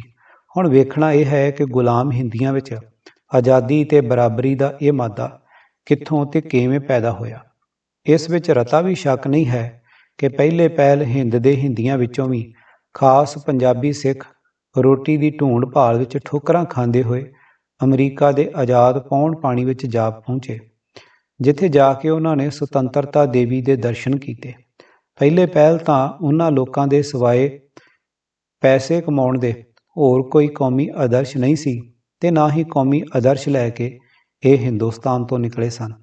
ਪਰ ਜਿਉਂ-ਜਿਉਂ ਸਮਾਂ ਲੰਘਦਾ ਗਿਆ, ਤਿਉਂ-ਤਿਉਂ ਹੋਰਨਾਂ ਸੁਤੰਤਰ ਕੌਮਾਂ ਵਿੱਚ ਰਹਿਣ ਕਰਕੇ ਉਹਨਾਂ ਵਿੱਚ ਜਾਗਰਤ ਆਉਂਦੀ ਗਈ ਤੇ ਆਪਣੀ ਕੌਮੀ ਗੁਲਾਮੀ ਨੂੰ ਅਨੁਭਵ ਕਰਨ ਲੱਗੇ। ਆਖਰ ਪਰਦੇਸਾਂ ਵਿੱਚ ਠੋਕਰਾਂ ਖਾਣ ਤੇ ਬੇਪਤੀਆਂ ਸਹਾਰਨ ਨਾਲ ਉਹਨਾਂ ਨੂੰ ਪਰਾਧੀਨ ਜੀਵਨ ਤੋਂ ਪੂਰੀ ਤਰ੍ਹਾਂ ਘਿਰਣਾ ਹੋ ਗਈ। ਇਹਨਾਂ ਠੋਕਰਾਂ ਤੇ ਆਏ ਦਿਨ ਦੀਆਂ ਬੇਪਤੀਆਂ ਨੇ ਉਹਨਾਂ ਨੂੰ ਇਸ ਸਿੱਟੇ ਪਰ ਪਹੁੰਚਾ ਦਿੱਤਾ ਕਿ ਬਿਨਾਂ ਕੌਮੀ ਆਜ਼ਾਦੀ ਦੇ ਕਿਸੇ ਕੌਮ ਦਾ ਸੰਸਾਰ ਉੱਪਰ ਜਿਉਂਦੇ ਰਹਿਣਾ ਔਖਾ ਹੀ ਨਹੀਂ ਸਗੋਂ ਅਣਹੋਣਾ ਹੈ, ਕਿਉਂ ਜੋ ਉਹਨਾਂ ਨੇ ਮਿਟ ਚੁੱਕੀਆਂ ਕੌਮਾਂ ਜਿਹਾ ਕਿ ਅਮਰੀਕਾ ਤੇ ਕੈਨੇਡਾ ਦੇ ਰੈੱਡ ਇੰਡੀਅਨ ਉੱਥੋਂ ਦੇ ਅਸਲ ਵਸਨੀਕ ਔਰ ਆਸਟ੍ਰੇਲੀਆ ਦੇ ਅਸਲ ਵਸਨੀਕਾਂ ਨੂੰ ਆਪਣੀ ਅੱਖੀਂ ਦੇਖ ਲਿਆ ਸੀ। ਹੁਣ ਉਹਨਾਂ ਨੂੰ ਇਤਿਹਾਸਕ ਪੁਰਾਣਾਂ ਦੀ ਲੋੜ ਨਹੀਂ ਸੀ। ਉਹਨਾਂ ਕੌਮਾਂ ਨੂੰ ਵੇਖ ਕੇ ਹਰ ਇੱਕ ਸਮਝਦਾਰ ਹਿੰਦੀ ਇਹ ਪ੍ਰਤੀਤ ਕੀਤੇ ਬਿਨਾਂ ਕਦੀ ਨਹੀਂ ਸੀ ਰਹਿ ਸਕਦਾ ਕਿ ਜਿਨ੍ਹਾਂ ਚਿੱਟੀਆਂ ਕੌਮਾਂ ਨੇ ਇਹਨਾਂ ਦਾ ਨਾਮ ਨਿਸ਼ਾਨ ਮਿਟਾਇਆ, ਉਹ ਚਿੱਟੇ ਲੋਕ ਸਾਡੇ ਉੱਤੇ ਹਕੂਮਤ ਕਰਦੇ ਹਨ। ਜੋ ਹਸ਼ਰ ਇਹਨਾਂ ਕੌਮਾਂ ਦਾ ਹੋਇਆ ਹੈ, ਉਹ ਇੱਕ ਦਿਨ ਸਾਡਾ ਵੀ ਹੋਵੇਗਾ। ਜੇ ਅਸੀਂ ਬਚਣਾ ਚਾਹੁੰਦੇ ਹਾਂ ਤਾਂ ਇਸ ਦਾ ਇੱਕੋ ਰਾਹ ਹੈ, ਉਹ ਇਹ ਕਿ ਅਸੀਂ ਬਿਨਾਂ ਲਿਹਾਜ਼ ਜਾਤ ਪਾਤ ਦੇ ਹਿੰਦੀ ਕੌਮ ਦੇ ਰੂਪ ਵਿੱਚ ਆਪਣੀ ਕੌਮੀ ਜਥੇਬੰਦੀ ਕਰੀਏ ਬਾਕੀ ਸਾਰੇ ਫਿਰਕੂ ਬਖੇੜਿਆਂ ਨੂੰ ਛਿੱਕੇ ਟੰਗ ਦਈਏ। ਇਸੇ ਵਿੱਚ ਸਾਡੀ ਆਜ਼ਾਦੀ ਦਾ ਭੇਦ ਹੈ, ਨਹੀਂ ਤਾਂ ਸਾਡਾ ਸਤਿਆਨਾਸ਼ ਹੋਣ ਵਿੱਚ ਕੋਈ ਸ਼ੱਕ ਨਹੀਂ। ਪਰਦੇਸਾਂ ਵਿੱਚ ਗੈਰ ਕੌਮਾਂ ਦੀਆਂ ਠੋਕਰਾਂ ਨੇ ਹਿੰਦੀਆਂ ਨੂੰ ਜਗਾਇਆ। ਇਸ ਕੌਮੀ ਹਾਨ ਲਾਭ ਨੂੰ ਸਮਝਦਿਆਂ ਹੋਇਆਂ ਅਮਰੀਕਨ ਹਿੰਦੀਆਂ ਨੇ ਜਾਤ ਪਾਤ ਦੇ ਵੱਟ ਬੰਨੇ ਭੰਨ ਕੇ ਆਪਣੇ ਸਾਹਮਣੇ ਕੌਮੀ ਆਦਰਸ਼ ਰੱਖਿਆ ਤੇ ਇੱਕ ਸੁਸਾਇਟੀ ਕਾਇਮ ਕੀਤੀ, ਜਿਸ ਵਿੱਚ ਹਰ ਇੱਕ ਹਿੰਦੀ, ਭਾਵੇਂ ਉਹ ਆਸਤਕ ਰੱਬ ਨੂੰ ਮੰਨਣ ਵਾਲਾ ਹੋਵੇ ਜਾਂ ਨਾਸਤਕ ਰੱਬ ਤੋਂ ਬੇਮੁਖ, ਹਿੰਦੂ ਹੋਵੇ ਜਾਂ ਮੁਸਲਮਾਨ, ਸਿੱਖ ਹੋਵੇ ਭਾਵੇਂ ਈਸਾਈ, ਹਿੰਦੀ ਹੁੰਦਾ ਹੋਇਆ ਦਾਖਲ ਹੋ ਸਕਦਾ ਸੀ ਤੇ ਹੋਇਆ। ਇੱਕ ਖੁੱਲ੍ਹੇ ਦੀਵਾਨ ਵਿੱਚ ਆਦਰਸ਼ ਉੱਤੇ ਖੂਬ ਗਰਮਾ ਗਰਮ ਚਰਚਾਵਾਦ ਹੋ ਕੇ ਆਮ ਰਾਏ ਨਾਲ ਇਸ ਸੁਸਾਇਟੀ ਦਾ ਮੁੱਖ ਮੰਤਵ ਆਜ਼ਾਦੀ ਤੇ ਬਰਾਬਰੀ ਟਿਕਿਆ ਗਿਆ ਅਤੇ ਇਸ ਆਦਰਸ਼ ਦੇ ਪ੍ਰਚਾਰ ਹਿੱਤ ਇੱਕ ਅਖਬਾਰ ਜਾਰੀ ਕਰਨ ਦਾ ਫੈਸਲਾ ਵੀ ਆਮ ਰਾਏ ਨਾਲ ਹੀ ਹੋਇਆ ਤੇ ਲਾਲਾ ਹਰਦਿਆਲ ਉਸ ਦੇ ਐਡੀਟਰ ਥਾਪੇ ਗਏ। ਇਹ ਵੀ ਖਿਆਲ ਰਹੇ ਕਿ ਜਦੋਂ ਓਰੀਗਨ ਸਟੇਟ ਵੱਲੋਂ ਲਾਲਾ ਹਰਦਿਆਲ ਨੂੰ ਓਰੀਗਨ ਸਟੇਟ ਵਿੱਚ ਆਉਣ ਲਈ ਲਿਖਿਆ ਗਿਆ ਸੀ ਤਾਂ ਉਸ ਖੱਤ ਵਿੱਚ ਇੱਕ ਅਖਬਾਰ ਜਾਰੀ ਕਰਨ ਦੀ ਇੱਛਾ ਵੀ ਪ੍ਰਗਟ ਕਰ ਦਿੱਤੀ ਗਈ ਸੀ। ਹਾਂ, ਅਖਬਾਰ ਤੇ ਆਸ਼ਰਮ ਦਾ ਨਾਮ ਲਾਲਾ ਹਰਦਿਆਲ ਦੀ ਪੇਸ਼ ਕੀਤੀ ਤਜਵੀਜ਼ ਅਨੁਸਾਰ ਹੀ ਰੱਖਿਆ ਗਿਆ ਸੀ, ਨਹੀਂ ਤਾਂ ਹੋਰ ਜੋ ਕੁਝ ਵੀ ਹੋਇਆ ਸਭ ਸੁਸਾਇਟੀ ਨੇ ਖੁਦ ਬਖੁਦ ਆਪਣੀ ਸੁਤੰਤਰ ਰਾਏ ਨਾਲ ਕੀਤਾ, ਜਿਸ ਰਾਏਪੁਰ ਲਾਲਾ ਹਰਦਿਆਲ ਜਾਂ ਕਿਸੇ ਹੋਰ ਦਾ ਕੋਈ ਦਬਾਅ ਨਹੀਂ ਸੀ। ਉਸ ਇਤਿਹਾਸ ਨਾਲੋਂ ਵੱਧ ਹੋਰ ਕੋਈ ਸੁੱਚਾ ਇਤਿਹਾਸ ਨਹੀਂ ਹੁੰਦਾ ਜੋ ਕਿਸੇ ਮਨੁੱਖ ਨੇ ਖੁਦ ਵੇਖਿਆ ਜਾਂ ਸਿਰ ਝੱਲਿਆ ਹੋਵੇ। ਕੌਮਾਂ ਦੀ ਚਾਲ ਢਾਲ ਜਾਂ ਉਹਨਾਂ ਦੀ ਅੰਦਰੋਗਤ ਨੀਤੀ ਦਾ ਅਸਲ ਵਿੱਚ ਉਦੋਂ ਤੱਕ ਕੁਝ ਪਤਾ ਨਹੀਂ ਲੱਗ ਸਕਦਾ ਜਦੋਂ ਤੱਕ ਕੋਈ ਆਦਮੀ ਕਿਸੇ ਦੇਸ਼ ਜਾਂ ਕੌਮ ਦੇ ਅੰਦਰ ਜਾ ਕੇ ਨਾ ਰਿਹਾ ਹੋਵੇ ਅਤੇ ਅਸਲ ਹਾਲਾਤ ਆਪਣੀ ਅੱਖੀਂ ਨਾਲ ਦੇਖ ਭਾਲ ਲਏ ਹੋਣ। ਪੁਸਤਕਾਂ ਜਾਂ ਅਖਬਾਰਾਂ ਰਾਹੀਂ ਤਾਂ ਸਿਰਫ ਬਾਹਰਲੀ ਪ੍ਰਗਟ ਹਾਲਤ ਦਾ ਕਿਸੇ ਹੱਦ ਤੱਕ ਪਤਾ ਲੱਗ ਸਕਦਾ ਹੈ, ਪਰ ਉਸ ਵਿੱਚ ਵੀ ਵਧਾ ਚੜ੍ਹਾ ਕੇ ਲਿਖਿਆ ਗਿਆ ਅੰਸ਼ ਜ਼ਰੂਰ ਹੁੰਦਾ ਹੈ ਅਤੇ ਨਾ ਹੀ ਘਰ ਬੈਠਿਆਂ ਵਿੱਚ ਇਸ ਗੱਲ ਦਾ ਪਤਾ ਲੱਗ ਸਕਦਾ ਹੈ ਕਿ ਘਰੋਂ ਬਾਹਰ ਮੇਰੀ ਕੌਮ ਤੇ ਦੇਸ਼ ਦੀ ਕਿਹੋ ਜਿਹੀ ਇੱਜ਼ਤ ਹੈ, ਹਰ ਦੁਨੀਆ ਸਾਨੂੰ ਕਿਸ ਨਿਗਾਹ ਨਾਲ ਵੇਖਦੀ ਹੈ। ਇਹਨਾਂ ਗੱਲਾਂ ਦਾ ਅਨੁਮਾਨ ਉਹ ਲਾ ਸਕਦੇ ਨੇ ਜਿਨ੍ਹਾਂ ਨੇ ਦੂਜੀਆਂ ਕੌਮਾਂ ਦੇ ਘਰ ਜਾ ਕੇ ਉਹਨਾਂ ਦੇ ਵਰਤਾਓ ਨੂੰ ਡਿੱਠਾ ਹੋਵੇ। ਇੱਕ ਹਿੰਦੁਸਤਾਨੀ ਘਰ ਬੈਠਾ ਉਹਨਾਂ ਬੇਪਤੀਆਂ ਨੂੰ ਕੀ ਸਮਝ ਸਕਦਾ ਹੈ ਜੋ ਅਮਰੀਕਾ, ਕੈਨੇਡਾ, ਆਸਟ੍ਰੇਲੀਆ ਤੇ ਅਫਰੀਕਾ ਆਦਿ ਵਿੱਚ ਉਸਦੇ ਕੌਮੀ ਭਰਾਵਾਂ ਨਾਲ ਹੋ ਰਹੀਆਂ ਹਨ। ਉਹਨਾਂ ਦਾ ਅੰਦਾਜ਼ਾ ਉਹ ਲੋਕ ਲਾ ਸਕਦੇ ਕਿ ਜਿਨ੍ਹਾਂ ਨੇ ਪ੍ਰਦੇਸਾਂ ਵਿੱਚ ਜਾ ਕੇ ਗੈਰ ਕੌਮਾਂ ਦੇ ਠੁੱਡੇ ਖਾਧੇ ਹੋਣ। ਅਮਰੀਕਾ ਤੇ ਕੈਨੇਡਾ ਵਿੱਚ ਹਿੰਦੀਆਂ ਦੀ ਜਾਕਰਤ ਦਾ ਸਭ ਤੋਂ ਵੱਡਾ ਕਾਰਨ ਜੇ ਕੋਈ ਹੈ ਤਾਂ ਇਹੋ ਹੈ ਕਿ ਉਹਨਾਂ ਨੇ ਗੈਰ ਕੌਮਾਂ ਵਿੱਚ ਰਹਿ ਕੇ ਕਈ ਸਾਲ ਠੋਕਰਾਂ ਖਾਧੀਆਂ ਤੇ ਬੇਪਤੀਆਂ ਸਹਾਰੀਆਂ, ਜਿਨ੍ਹਾਂ ਠੋਕਰਾਂ ਤੇ ਬੇਇੱਜ਼ਤੀਆਂ ਨੇ ਉਹਨਾਂ ਦੀਆਂ ਅੱਖਾਂ ਖੋਲ੍ਹ ਦਿੱਤੀਆਂ।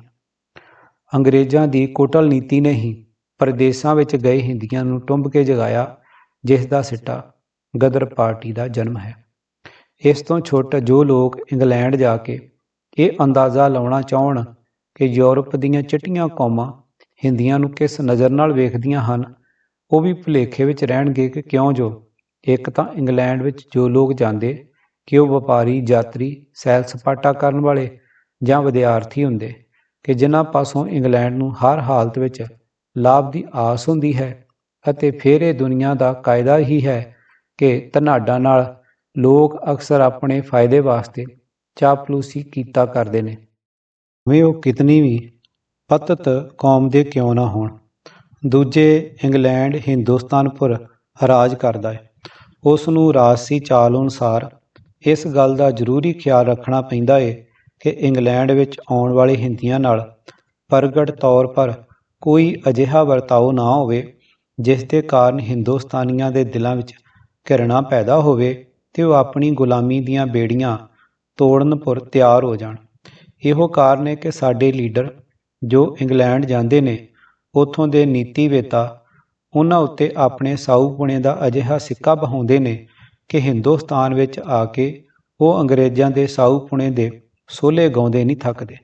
ਪਰ ਇਸ ਸਾਊਪੁਣੇ ਦਾ ਪਾਜ ਉਦੋਂ ਖੁੱਲ੍ਹਦਾ ਏ ਜਦੋਂ ਧਨਾਢਾਂ ਨੂੰ ਛੱਡ ਕੇ ਹਿੰਦੁਸਤਾਨ ਦੇ ਕਿਰਤੀ ਜਾਂ ਕਿਰਸਾਨ ਕਿਰਤ ਕਮਾਈ ਕਰਨ ਲਈ ਅੰਗਰੇਜ਼ੀ ਨਵੀਆਂ ਬਸਤੀਆਂ ਵਿੱਚ ਜਾਂਦੇ ਨੇ। ਹਾਲਾਂਕਿ ਉੱਥੇ ਜਾ ਕੇ ਇੱਕ ਹਿੰਦੂ ਮਜ਼ਦੂਰ 2 ਰੁਪਏ ਰੋਜ਼ ਕਮਾਉਂਦਾ ਏ, ਤਾਂ ਉਸ ਦੀ ਕਿਰਤ ਕਮਾਈ ਵਿੱਚੋਂ ਕੁਝ ਲਾਭ ਉਸ ਨਵੀਂ ਬਸਤੀ ਨੂੰ ਵੀ ਹੁੰਦਾ ਹੈ, ਪਰ ਉਸ ਨੂੰ ਨਵੀਆਂ ਬਸਤੀਆਂ ਦੇ ਗੋਰੇ ਸਾਹਿਬ ਸਹਾਰ ਨਹੀਂ ਸਕਦੇ ਤੇ ਕਈ ਤਰ੍ਹਾਂ ਦੀਆਂ ਹੋਸ਼ੀਆਂ ਚਾਲਾਂ ਤੇ ਬੇਪਤੀਆਂ ਨਾਲ ਹਿੰਦੀਆਂ ਨੂੰ ਤੰਗ ਕਰਕੇ ਸਦਾ ਕੱਢਣ ਦਾ ਯਤਨ ਕਰਦੇ ਰਹਿੰਦੇ ਸੀ। ਮੌਕਾ ਪਾ ਕੇ ਕੱਢ ਵੀ ਦਿੰਦੇ ਸੀ। ਇਸ ਜ਼ੁਲਮ ਨੂੰ ਇੰਗਲੈਂਡ ਦੇ ਨੀਤੀਵੇਤਾ ਸਰੀਹਣ ਵੇਖਦੇ ਸੀ, ਪਰ ਕੀ ਮਜਾਲ ਕਿ ਆਪਣੇ ਭਰਾਵਾਂ ਦੇ ਇਸ ਅਤਿਆਚਾਰ ਵਿਰੁੱਧ ਇੱਕ ਅੱਖਰ ਵੀ ਮੂੰਹੋਂ ਕੱਢਣ ਜਾਂ ਕਲਮ ਦੀ ਨੋਕ ਉੱਤੇ ਲਿਆਉਣ।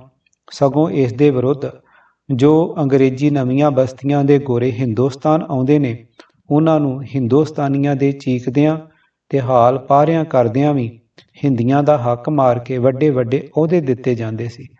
ਜਦੋਂ ਕੋਈ ਹਿੰਦੀ ਅੰਗਰੇਜ਼ੀ ਨਵੀਆਂ ਬਸਤੀਆਂ ਦੇ ਹਿੰਦੀਆਂ ਦੀ ਤਰਸਯੋਗ ਹਾਲਤ ਤੇ ਗੋਰਿਆਂ ਦੇ ਅਤਿਆਚਾਰ ਬਾਰੇ ਕੌਂਸਲ ਵਿੱਚ ਰੋਂਦਾ ਪਿੱਟਦਾ ਵੀ ਹੈ, ਤਾਂ ਅੱਗੋਂ ਟਕੇ ਵਰਗਾ ਜਵਾਬ ਦੇ ਦਿੱਤਾ ਜਾਂਦਾ ਹੈ ਕਿ ਨਵੀਆਂ ਬਸਤੀਆਂ ਅੰਦਰਲੇ ਮਾਮਲਿਆਂ ਵਿੱਚ ਸਰਕਾਰ ਅੰਗਰੇਜ਼ੀ ਕੋਈ ਦਖਲ ਨਹੀਂ ਦੇ ਸਕਦੀ। ਫਿਰ ਜਦੋਂ ਇਸ ਪਰ ਹਿੰਦੀ ਮੈਂਬਰ ਇਤਰਾਜ਼ ਕਰਦਾ ਏ ਕਿ ਜੇ ਅੰਗਰੇਜ਼ੀ ਸਰਕਾਰ ਬ੍ਰਿਟਿਸ਼ ਨਵੀਆਂ ਬਸਤੀਆਂ ਦੇ ਅੰਤਰਗਤ ਮਾਮਲਿਆਂ ਵਿੱਚ ਦਖਲ ਨਹੀਂ ਦੇ ਸਕਦੀ, ਤਾਂ ਉਹਨਾਂ ਦੀਆਂ ਅੱਖਾਂ ਉਘੇੜਨ ਲਈ ਇੰਨਾ ਤਾਂ ਕਰ ਸਕਦੀ ਹੈ ਕਿ ਹਿੰਦੁਸਤਾਨ ਵਿੱਚ ਉਹਨਾਂ ਨੂੰ ਅਹੁਦਾ ਨਾ ਦਿੱਤੇ ਜਾਣ। ਫਿਰ ਬਸ ਉਸ ਦੇ ਥਾਂ ਮੌਨ ਵਰਤ ਧਾਰਨ ਲਿਆ ਜਾਂਦਾ ਹੈ। ਇਹੋ ਹੈ ਇੰਗਲੈਂਡ ਦੇ ਦਾਨਿਆਂ ਦਾ ਸਾਊਪੁਣਾ ਤੇ ਰਾਜਸੀ ਕੂਟਨੀਤੀ, ਜਿਸ ਨੇ ਅਮਰੀਕਾ, ਕੈਨੇਡਾ, ਆਸਟ੍ਰੇਲੀਆ ਤੇ ਅਫਰੀਕਾ ਆਦਿਕ ਵਿੱਚ ਰਹਿਣ ਵਾਲੇ ਹਿੰਦੀਆਂ ਤੇ ਹਿੰਦੁਸਤਾਨੀ ਵਾਸੀ ਸਮਝਦਾਰ ਆਦਮੀਆਂ ਨੂੰ ਟੁੰਬ ਕੇ ਘੋਰ ਨਿੰਦਰਾ ਵਿੱਚੋਂ ਜਗਾ ਦਿੱਤਾ ਹੈ। ਅਤੇ ਇਸੇ ਕੂਟਨੀਤੀ ਨੇ ਅਫਰੀਕਾ, ਕੈਨੇਡਾ ਤੇ ਹੋਰਨਾਂ ਦੇਸ਼ਾਂ ਵਿੱਚ ਗਦਰ ਪਾਰਟੀ ਨੂੰ ਜਨਮ ਦਿੱਤਾ ਤੇ ਹਿੰਦੁਸਤਾਨ ਦੇ ਅੰਦਰ ਵੀ ਸੱਤਿਆਗ੍ਰਹਿ ਲਹਿਰ ਜਾਂ ਗਦਰ ਪਾਰਟੀ ਦਾ ਜਨਮ ਅੰਗਰੇਜ਼ਾਂ ਦੇ ਇਸੇ ਸਾਊਪੁਣੇ ਤੇ ਕੂਟਨੀਤੀ ਦਾ ਸਿੱਟਾ ਹੈ, ਜਿਸ ਦੇ ਜ਼ਿੰਮੇਵਾਰ ਹਿੰਦੁਸਤਾਨੀ ਨਹੀਂ ਸਗੋਂ ਅੰਗਰੇਜ਼ ਹੀ ਹਨ। ਅਗਾਂਹ ਨੂੰ ਵੀ ਜੋ ਖੂਨ ਖਰਾਬਾ ਹਿੰਦੁਸਤਾਨ ਵਿੱਚ ਹੋਵੇਗਾ, ਉਸ ਦੇ ਵਾਸਤੇ ਵੀ ਅੰਗਰੇਜ਼ ਹੀ ਦੁਨੀਆ ਦੇ ਰੂਬਰੂ ਅਪਰਾਧੀ ਹੋਣਗੇ, ਨਾ ਕਿ ਹਿੰਦੀ। ਆਜ਼ਾਦੀ ਲਈ ਸੋਹਣਾ ਵੱਤਰ। ਇੱਕ ਰੱਬ ਸਬੱਬੀ ਗੱਲ ਸੀ ਕਿ ਜਦੋਂ ਮੈਂ ਹਿੰਦੁਸਤਾਨ ਤੋਂ ਅਮਰੀਕਾ ਨੂੰ ਗਿਆ ਸੀ, ਤਾਂ ਉਸ ਵਕਤ ਵੀ ਰੂਸੀ ਦੇਸ਼ ਭਗਤਾਂ ਨਾਲ ਮੈਨੂੰ ਸਫ਼ਰ ਕਰਨ ਦਾ ਮੌਕਾ ਮਿਲਿਆ ਸੀ, ਜਿਸ ਦਾ ਜ਼ਿਕਰ ਮੈਂ ਪਿੱਛੇ ਕਿਸੇ ਥਾਂ ਕਰ ਆਇਆ ਹਾਂ। ਹੁਣ ਮੁੜਨ ਵੇਲੇ ਵੀ ਉਹ ਮੌਕਾ ਫੇਰ ਮਿਲਿਆ। ਮੇਰੇ ਕਮਰੇ ਵਿੱਚ ਜੋ ਦੂਜਾ ਸਾਥੀ ਸੀ, ਉਹ ਇੱਕ ਰੂਸੀ ਕਿਰਸਾਨ ਤੇ ਸੱਚਾ ਦੇਸ਼ ਭਗਤ ਸੀ, ਜੋ ਮੇਰੇ ਵਾਂਗੂ ਹੀ ਕਈ ਵਰ੍ਹਿਆਂ ਮਗਰੋਂ ਆਪਣੇ ਦੇਸ਼ ਵਾਸਤੇ ਅਮਰੀਕਾ ਤੋਂ ਕਈ ਤਰ੍ਹਾਂ ਦੇ ਖਿਆਲ ਲੈ ਕੇ ਮੁੜਿਆ ਸੀ। ਸਫ਼ਰ ਵਿੱਚ ਇੱਕ ਚੰਗੇ ਸਾਥੀ ਦਾ ਹੋਣਾ ਅਤਿਅੰਤ ਜ਼ਰੂਰੀ ਗੱਲ ਹੁੰਦੀ ਹੈ। ਇਸ ਰੱਬ ਸਬੱਬੀ ਮੇਲਪੁਰ ਅਸੀਂ ਦੋਵੇਂ ਆਪੋ ਆਪਣੇ ਦੇਸ਼ ਦੀ ਆਜ਼ਾਦੀ ਬਾਰੇ ਆਪਸ ਵਿੱਚ ਗੱਲਾਂ ਬਾਤਾਂ ਵੀ ਕੀਤਾ ਕਰਦੇ ਸਾਂ। ਪਹਿਲੇ ਦਿਨ ਤਾਂ ਸਾਨੂੰ ਇੱਕ ਦੂਜੇ ਉੱਤੇ ਭਰੋਸਾ ਨਾ ਹੋਇਆ, ਪਰ ਮਗਰੋਂ ਇੱਕ ਦੂਜੇ ਨਾਲ ਰਚ ਮਿਚ ਗਏ। ਕਿਉਂਕਿ ਮੇਰੇ ਕੋਲ ਪਿਸਤੌਲ ਆਦਿਕ ਸਨ, ਇਸ ਲਈ ਪਹਿਲਾਂ 2-3 ਦਿਨ ਤਾਂ ਮੈਂ ਆਪਣੇ ਕਮਰੇ ਤੋਂ ਨਿਕਲ ਕੇ ਜਹਾਜ਼ ਉੱਤੇ ਟਹਿਲਣ ਤੱਕ ਵੀ ਨਾ ਗਿਆ। ਪਰ ਜਦੋਂ ਸਾਡਾ ਇੱਕ ਦੂਜੇ ਉੱਤੇ ਮਨ ਟਿਕ ਗਿਆ, ਤਾਂ ਫਿਰ ਮੈਂ ਨਿਸ਼ਚਿੰਤ ਹੋ ਗਿਆ ਤੇ ਆਪਣਾ ਅਸਬਾਬ, ਪਿਸਤੌਲਾਂ ਆਦਿ ਦਾ ਬਕਸ ਉਸ ਦੇ ਸਪੁਰਦ ਕਰਕੇ ਬੇਫਿਕਰੀ ਨਾਲ ਜਹਾਜ਼ ਉੱਤੇ ਟਹਿਲਣ ਲਈ ਜਾਣ ਲੱਗ ਪਿਆ। ਅਜੇ ਸਾਡਾ ਜਹਾਜ਼ ਜਾਪਾਨ ਵੀ ਨਹੀਂ ਪੁੱਜ ਸਕਿਆ ਸੀ ਕਿ ਰਾਹ ਵਿੱਚ ਹੀ ਸਾਨੂੰ ਬੇਤਾਰ ਖਬਰਾਂ ਦੀ ਲੜੀ ਦੁਬਾਰਾ ਯੂਰਪ ਮਹਾਯੁੱਧ ਦੇ ਛਿੜ ਪੈਣ ਦੀ ਖਬਰ ਮਿਲੀ, ਜਿਸ ਨੂੰ ਸੁਣਦਿਆਂ ਸਾਰ ਹੀ ਮੇਰੇ ਦਿਲ ਵਿੱਚ ਕਈ ਤਰ੍ਹਾਂ ਦੇ ਵਿਚਾਰ ਫੁਰਨ ਲੱਗੇ। ਪਰ ਹੁਣ ਸਾਨੂੰ ਇਸ ਮੌਕੇ ਪਰ ਕੀ ਕਰਨਾ ਚਾਹੀਦਾ ਹੈ? ਇਹ ਤਾਂ ਮੈਂ ਚੰਗੀ ਤਰ੍ਹਾਂ ਜਾਣਦਾ ਸਾਂ ਕਿ ਸਾਡੀ ਸੁਸਾਇਟੀ ਅਜੇ ਓਨੀ ਤਿਆਰ ਨਹੀਂ ਸੀ ਜਿੰਨੀ ਕਿ ਅਜਿਹੇ ਮੌਕੇ ਪਰ ਤਿਆਰ ਹੋਣੀ ਚਾਹੀਦੀ ਹੈ। ਪਰ ਹੁਣ ਇਸ ਤੋਂ ਛੁੱਟ ਹੋਰ ਚਾਰਾ ਕੀ ਸੀ ਕਿ ਜਿਸ ਹਾਲਤ ਵਿੱਚ ਵੀ ਹਾਂ, ਉਸੇ ਹਾਲਤ ਵਿੱਚ ਮੌਕੇ ਤੋਂ ਲਾਭ ਉਠਾਇਆ ਜਾਵੇ। ਆਖਰ 1-2 ਰਾਤੀ ਸੋਚ ਵਿਚਾਰ ਕੇ ਜਾਪਾਨ ਪਹੁੰਚਣ ਤੋਂ ਪਹਿਲਾਂ ਜਹਾਜ਼ ਵਿੱਚ ਹੀ ਮੈਂ ਇੱਕ ਖੱਤ ਭਾਈ ਕੇਸਰ ਸਿੰਘ ਜੀ ਦੇ ਨਾਮ ਲਿਖ ਲਿਆ। ਉਸ ਵਿੱਚ ਮੈਂ ਲਿਖਿਆ ਕਿ ਜਿੰਨੀ ਵੀ ਛੇਤੀ ਹੋ ਸਕੇ ਆਪ ਲੋਕ ਹਿੰਦੁਸਤਾਨ ਪੁੱਜ ਜਾਓ, ਤਾਂ ਜੋ ਉਹ ਹਿੰਦੁਸਤਾਨੀ ਬਲ ਜਿਸ ਨੂੰ ਲੈ ਕੇ ਅੰਗਰੇਜ਼ਾਂ ਨੇ ਆਪਣੇ ਨਿੱਜ ਦੇ ਲਾਭ ਲਈ ਵਰਤਣਾ ਹੈ, ਅਸੀਂ ਲੋਕ ਉਸ ਨੂੰ ਦੇਸ਼ ਕੌਮ ਦੀ ਆਜ਼ਾਦੀ ਲਈ ਤਿਆਰ ਕਰੀਏ ਤੇ ਇਸ ਮੌਕੇ ਪਰ ਉਸ ਤਾਕਤ ਤੋਂ ਕੌਮੀ ਲਾਭ ਉਠਾਈਏ। ਜਾਪਾਨ ਪੁੱਜਦਿਆਂ ਹੀ ਮੈਂ ਇਹ ਚਿੱਠੀ ਅਮਰੀਕਾ ਟੋਰ ਦਿੱਤੀ। ਜਾਪਾਨ ਵਿੱਚ ਪਿਸਤੌਲਾਂ ਦੀ ਪੇਟੀ। ਜਦੋਂ ਜਾਪਾਨ 2 ਦਿਨ ਦਾ ਪੈਂਡਾ ਰਹਿ ਗਿਆ ਤਾਂ ਮੈਂ ਜਾਪਾਨੀ ਹਿੰਦੀ ਗਦਰ ਪਾਰਟੀ ਨੂੰ, ਜਿਸ ਦੇ ਮੈਂਬਰਾਂ ਦੇ ਨਾਮ ਮੇਰੇ ਪਾਸ ਲਿਖੇ ਹੋਏ ਸਨ, ਬੇਤਾਰ ਲੜੀ ਰਾਹੀਂ ਆਪਣੇ ਆਉਣ ਦੀ ਖਬਰ ਘੱਲੀ। ਜਦੋਂ ਸਾਡਾ ਜਹਾਜ਼ ਯੋਕੋਹਾਮਾ ਦੇ ਜਹਾਜ਼ ਘਾਟਪੁਰ ਲੱਗਾ ਤਾਂ ਮੈਂ 2 ਹਿੰਦੁਸਤਾਨੀ ਜੈਂਟਲਮੈਨਾਂ ਨੂੰ ਉੱਥੇ ਡਿੱਠਾ। ਉਹ ਵੇਖਦਿਆਂ ਸਾਰ ਬਹੁਤ ਛੇਤੀ ਜਹਾਜ਼ ਵਿੱਚ ਮੇਰੇ ਕੋਲ ਆ ਗਏ ਤੇ ਬੰਦੇ ਮਾਤਰਮ ਕਹਿ ਕੇ ਉਹਨਾਂ ਨੇ ਮੇਰਾ ਨਾਮ ਪੁੱਛਿਆ। ਮੈਂ ਆਪਣਾ ਨਾਮ ਦੱਸ ਕੇ ਉਹਨਾਂ ਦੇ ਨਾਮ ਪੁੱਛੇ। ਜਦੋਂ ਆਪੋ ਵਿੱਚ ਦੋਹਾਂ ਧਿਰਾਂ ਦੀ ਤਸੱਲੀ ਹੋ ਗਈ ਤਾਂ ਅਸੀਂ ਤਿੰਨੇ ਅੰਦਰ ਕਮਰੇ ਦੇ ਵਿੱਚ ਜਾ ਬੈਠੇ ਤੇ ਮੈਂ ਬਰਕਤੁੱਲਾ ਤੇ ਭਾਈ ਭਗਵਾਨ ਸਿੰਘ ਜੀ ਦੀਆਂ ਉਹ ਚਿੱਠੀਆਂ ਜੋ ਉਹਨਾਂ ਨੇ ਗਦਰ ਪਾਰਟੀ ਦੇ ਮੈਂਬਰਾਂ ਦੇ ਨਾਮ ਮੈਨੂੰ ਟੁਰਨ ਸਮੇਂ ਦਿੱਤੀਆਂ ਸਨ, ਮੈਂ ਉਹਨਾਂ ਦੇ ਹਵਾਲੇ ਕਰ ਦਿੱਤੀਆਂ। ਮੌਲਵੀ ਬਰਕਤੁੱਲਾ ਜਾਪਾਨ ਵਿੱਚ ਬਹੁਤ ਚਿਰ ਰਹਿ ਚੁੱਕੇ ਸਨ ਤੇ ਭਾਈ ਭਗਵਾਨ ਸਿੰਘ ਵੀ ਕੈਨੇਡਾ ਤੋਂ ਕੱਢੇ ਜਾਣ ਪਿੱਛੋਂ ਕੁਝ ਮਹੀਨੇ ਜਾਪਾਨ ਵਿੱਚ ਰਹੇ ਸਨ, ਇਸ ਲਈ ਉਹ ਜਾਪਾਨੀ ਹਿੰਦੀਆਂ ਨੂੰ ਜਾਣਦੇ ਸਨ। ਖੱਤ ਪੜ੍ਹਨ ਮਗਰੋਂ ਉਹਨਾਂ ਦੋਹਾਂ ਨੇ ਮੈਨੂੰ ਆਖਿਆ ਕਿ ਅਸੀਂ ਤਨੋ ਮਨੋ ਹਾਜ਼ਰ ਹਾਂ, ਜੋ ਸੇਵਾ ਵੀ ਸਾਡੇ ਗੋਚਰੀ ਹੋਵੇਗੀ, ਨਿਸੰਗ ਹੁਕਮ ਕਰੋ। ਜਾਪਾਨ ਸੰਬੰਧੀ ਜੋ ਕੰਮ ਕਰਨ ਵਾਲਾ ਸੀ ਤੇ ਜਿਸ ਦੇ ਵਾਸਤੇ ਮੈਂ ਅਮਰੀਕਾ ਤੋਂ ਟੁਰਿਆ ਸਾਂ, ਮੈਂ ਉਹਨਾਂ ਨੂੰ ਸਮਝਾ ਦਿੱਤਾ।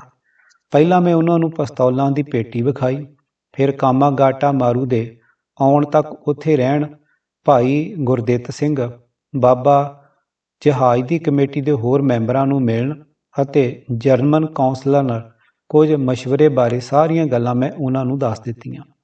ਹੁਣ ਸਭ ਤੋਂ ਪਹਿਲਾਂ ਪਿਸਤੌਲਾਂ ਦੀ ਪੇਟੀ ਸੰਭਾਲਣ ਦਾ ਕੰਮ ਸੀ। ਇਸ ਪੁਰ ਥੋੜ੍ਹਾ ਚਿਰ ਅਸਾਂ ਵਿਚਾਰ ਕੀਤੀ। ਆਖਰ ਉਹ ਪੇਟੀ ਦੂਜੇ ਦਰਜੇ ਦੇ ਸਟੋਰ ਕੀਪਰ, ਜਿਸ ਨਾਲ ਮੈਂ ਪਹਿਲਾਂ ਹੀ ਫੈਸਲਾ ਕਰ ਛੱਡਿਆ ਸੀ, ਨੂੰ ਸੱਦ ਕੇ ਸੰਭਾਲ ਦਿੱਤੀ। ਉਸ ਨੇ ਜਾਪਾਨੀ ਮਹਿਕਮਾ ਚੁੰਗੀ ਵਾਲਿਆਂ ਪਾਸ 2 ਸਾਤੇ ਤੱਕ ਇਹ ਪੇਟੀ ਰੱਖਣ ਦਾ ਪ੍ਰਬੰਧ ਕਰ ਦਿੱਤਾ, ਜਿਸ ਦੇ ਬਦਲੇ 10 ਪਾਉਂਡ ਤਾਂ ਚੁੰਗੀ ਵਾਲਿਆਂ ਨੂੰ ਦਿੱਤੇ ਤੇ 2 ਪਾਉਂਡ ਉਸ ਸਟੋਰ ਕੀਪਰ ਮੋਦੀ ਨੂੰ। ਜਦੋਂ ਹਥਿਆਰਾਂ ਵੱਲੋਂ ਤਸੱਲੀ ਹੋ ਗਈ ਤਾਂ ਫਿਰ ਉਹਨਾਂ ਨੇ ਇੱਕ ਮੋਟਰ ਮੰਗਵਾਈ, ਜਿਸ ਵਿੱਚ ਅਸੀਂ ਤਿੰਨੇ ਬਹਿ ਗਏ। ਐਪਰ ਸਾਡੇ ਨਾਲ ਹੀ ਇੱਕ ਜਾਪਾਨੀ ਪੁਲਿਸ ਵੀ ਹੋ ਬੈਠਾ, ਜਿਸ ਨੇ ਉਹਨਾਂ ਪਾਸੋਂ ਪੁੱਛਿਆ ਕਿ ਆਪਦੇ ਇਹ ਮਿੱਤਰ ਕਿੱਧਰੋਂ ਆ ਰਹੇ ਨੇ ਤੇ ਕਿੱਥੇ ਜਾਣਗੇ, ਜਾਪਾਨ ਵਿੱਚ ਕਿਤਨੇ ਦਿਨ ਤੇ ਕਿੱਥੇ ਅਟਕਣਗੇ।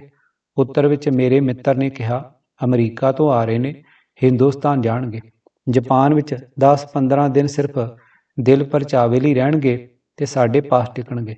ਤਸੱਲੀ ਕਰਕੇ ਪੁਲਿਸ ਅਫਸਰ ਥੋੜ੍ਹੀ ਦੂਰ ਜਾ ਕੇ ਉਤਰ ਗਿਆ। ਮਾਲੂਮ ਹੁੰਦਾ ਸੀ ਕਿ ਉਹ ਪੁਲਿਸ ਅਫਸਰ ਉਹਨਾਂ ਭਰਾਵਾਂ ਨੂੰ ਪਹਿਲਾਂ ਵੀ ਜਾਣਦਾ ਸੀ, ਕਿਉਂ ਜੋ ਉਤਰਨ ਸਮੇਂ ਉਸਨੇ ਬਚਨ ਇਹ ਸਨ, ਮੈਂ ਆਪ ਜੈਂਟਲਮੈਨਾਂ ਨੂੰ ਪਹਿਲਾਂ ਵੀ ਜਾਣਦਾ ਹਾਂ, ਪਰ ਡਿਊਟੀ ਦੇ ਕਾਰਨ ਮੈਨੂੰ ਆਪ ਦੇ ਮਿੱਤਰ ਸੰਬੰਧੀ ਪੁੱਛਣਾ ਜ਼ਰੂਰੀ ਸੀ, ਕਿਉਂ ਜੋ ਅੱਜ ਕੱਲ੍ਹ ਲੜਾਈ ਦੇ ਕਾਰਨ ਪ੍ਰਦੇਸ਼ਾਂ ਤੋਂ ਆਉਣ ਵਾਲੇ ਮੁਸਾਫਰਾਂ ਬਾਰੇ ਸਾਨੂੰ ਹਰ ਤਰ੍ਹਾਂ ਦਾ ਖਿਆਲ ਰੱਖਣਾ ਪੈਂਦਾ ਹੈ। ਆਸ਼ਾ ਹੈ ਆਪ ਮੈਨੂੰ ਮਾਫੀ ਬਖਸ਼ੋਗੇ। ਜਾਪਾਨ ਦੇਸ਼ ਦੀ ਮਨੋਹਰ ਝਾਕੀ।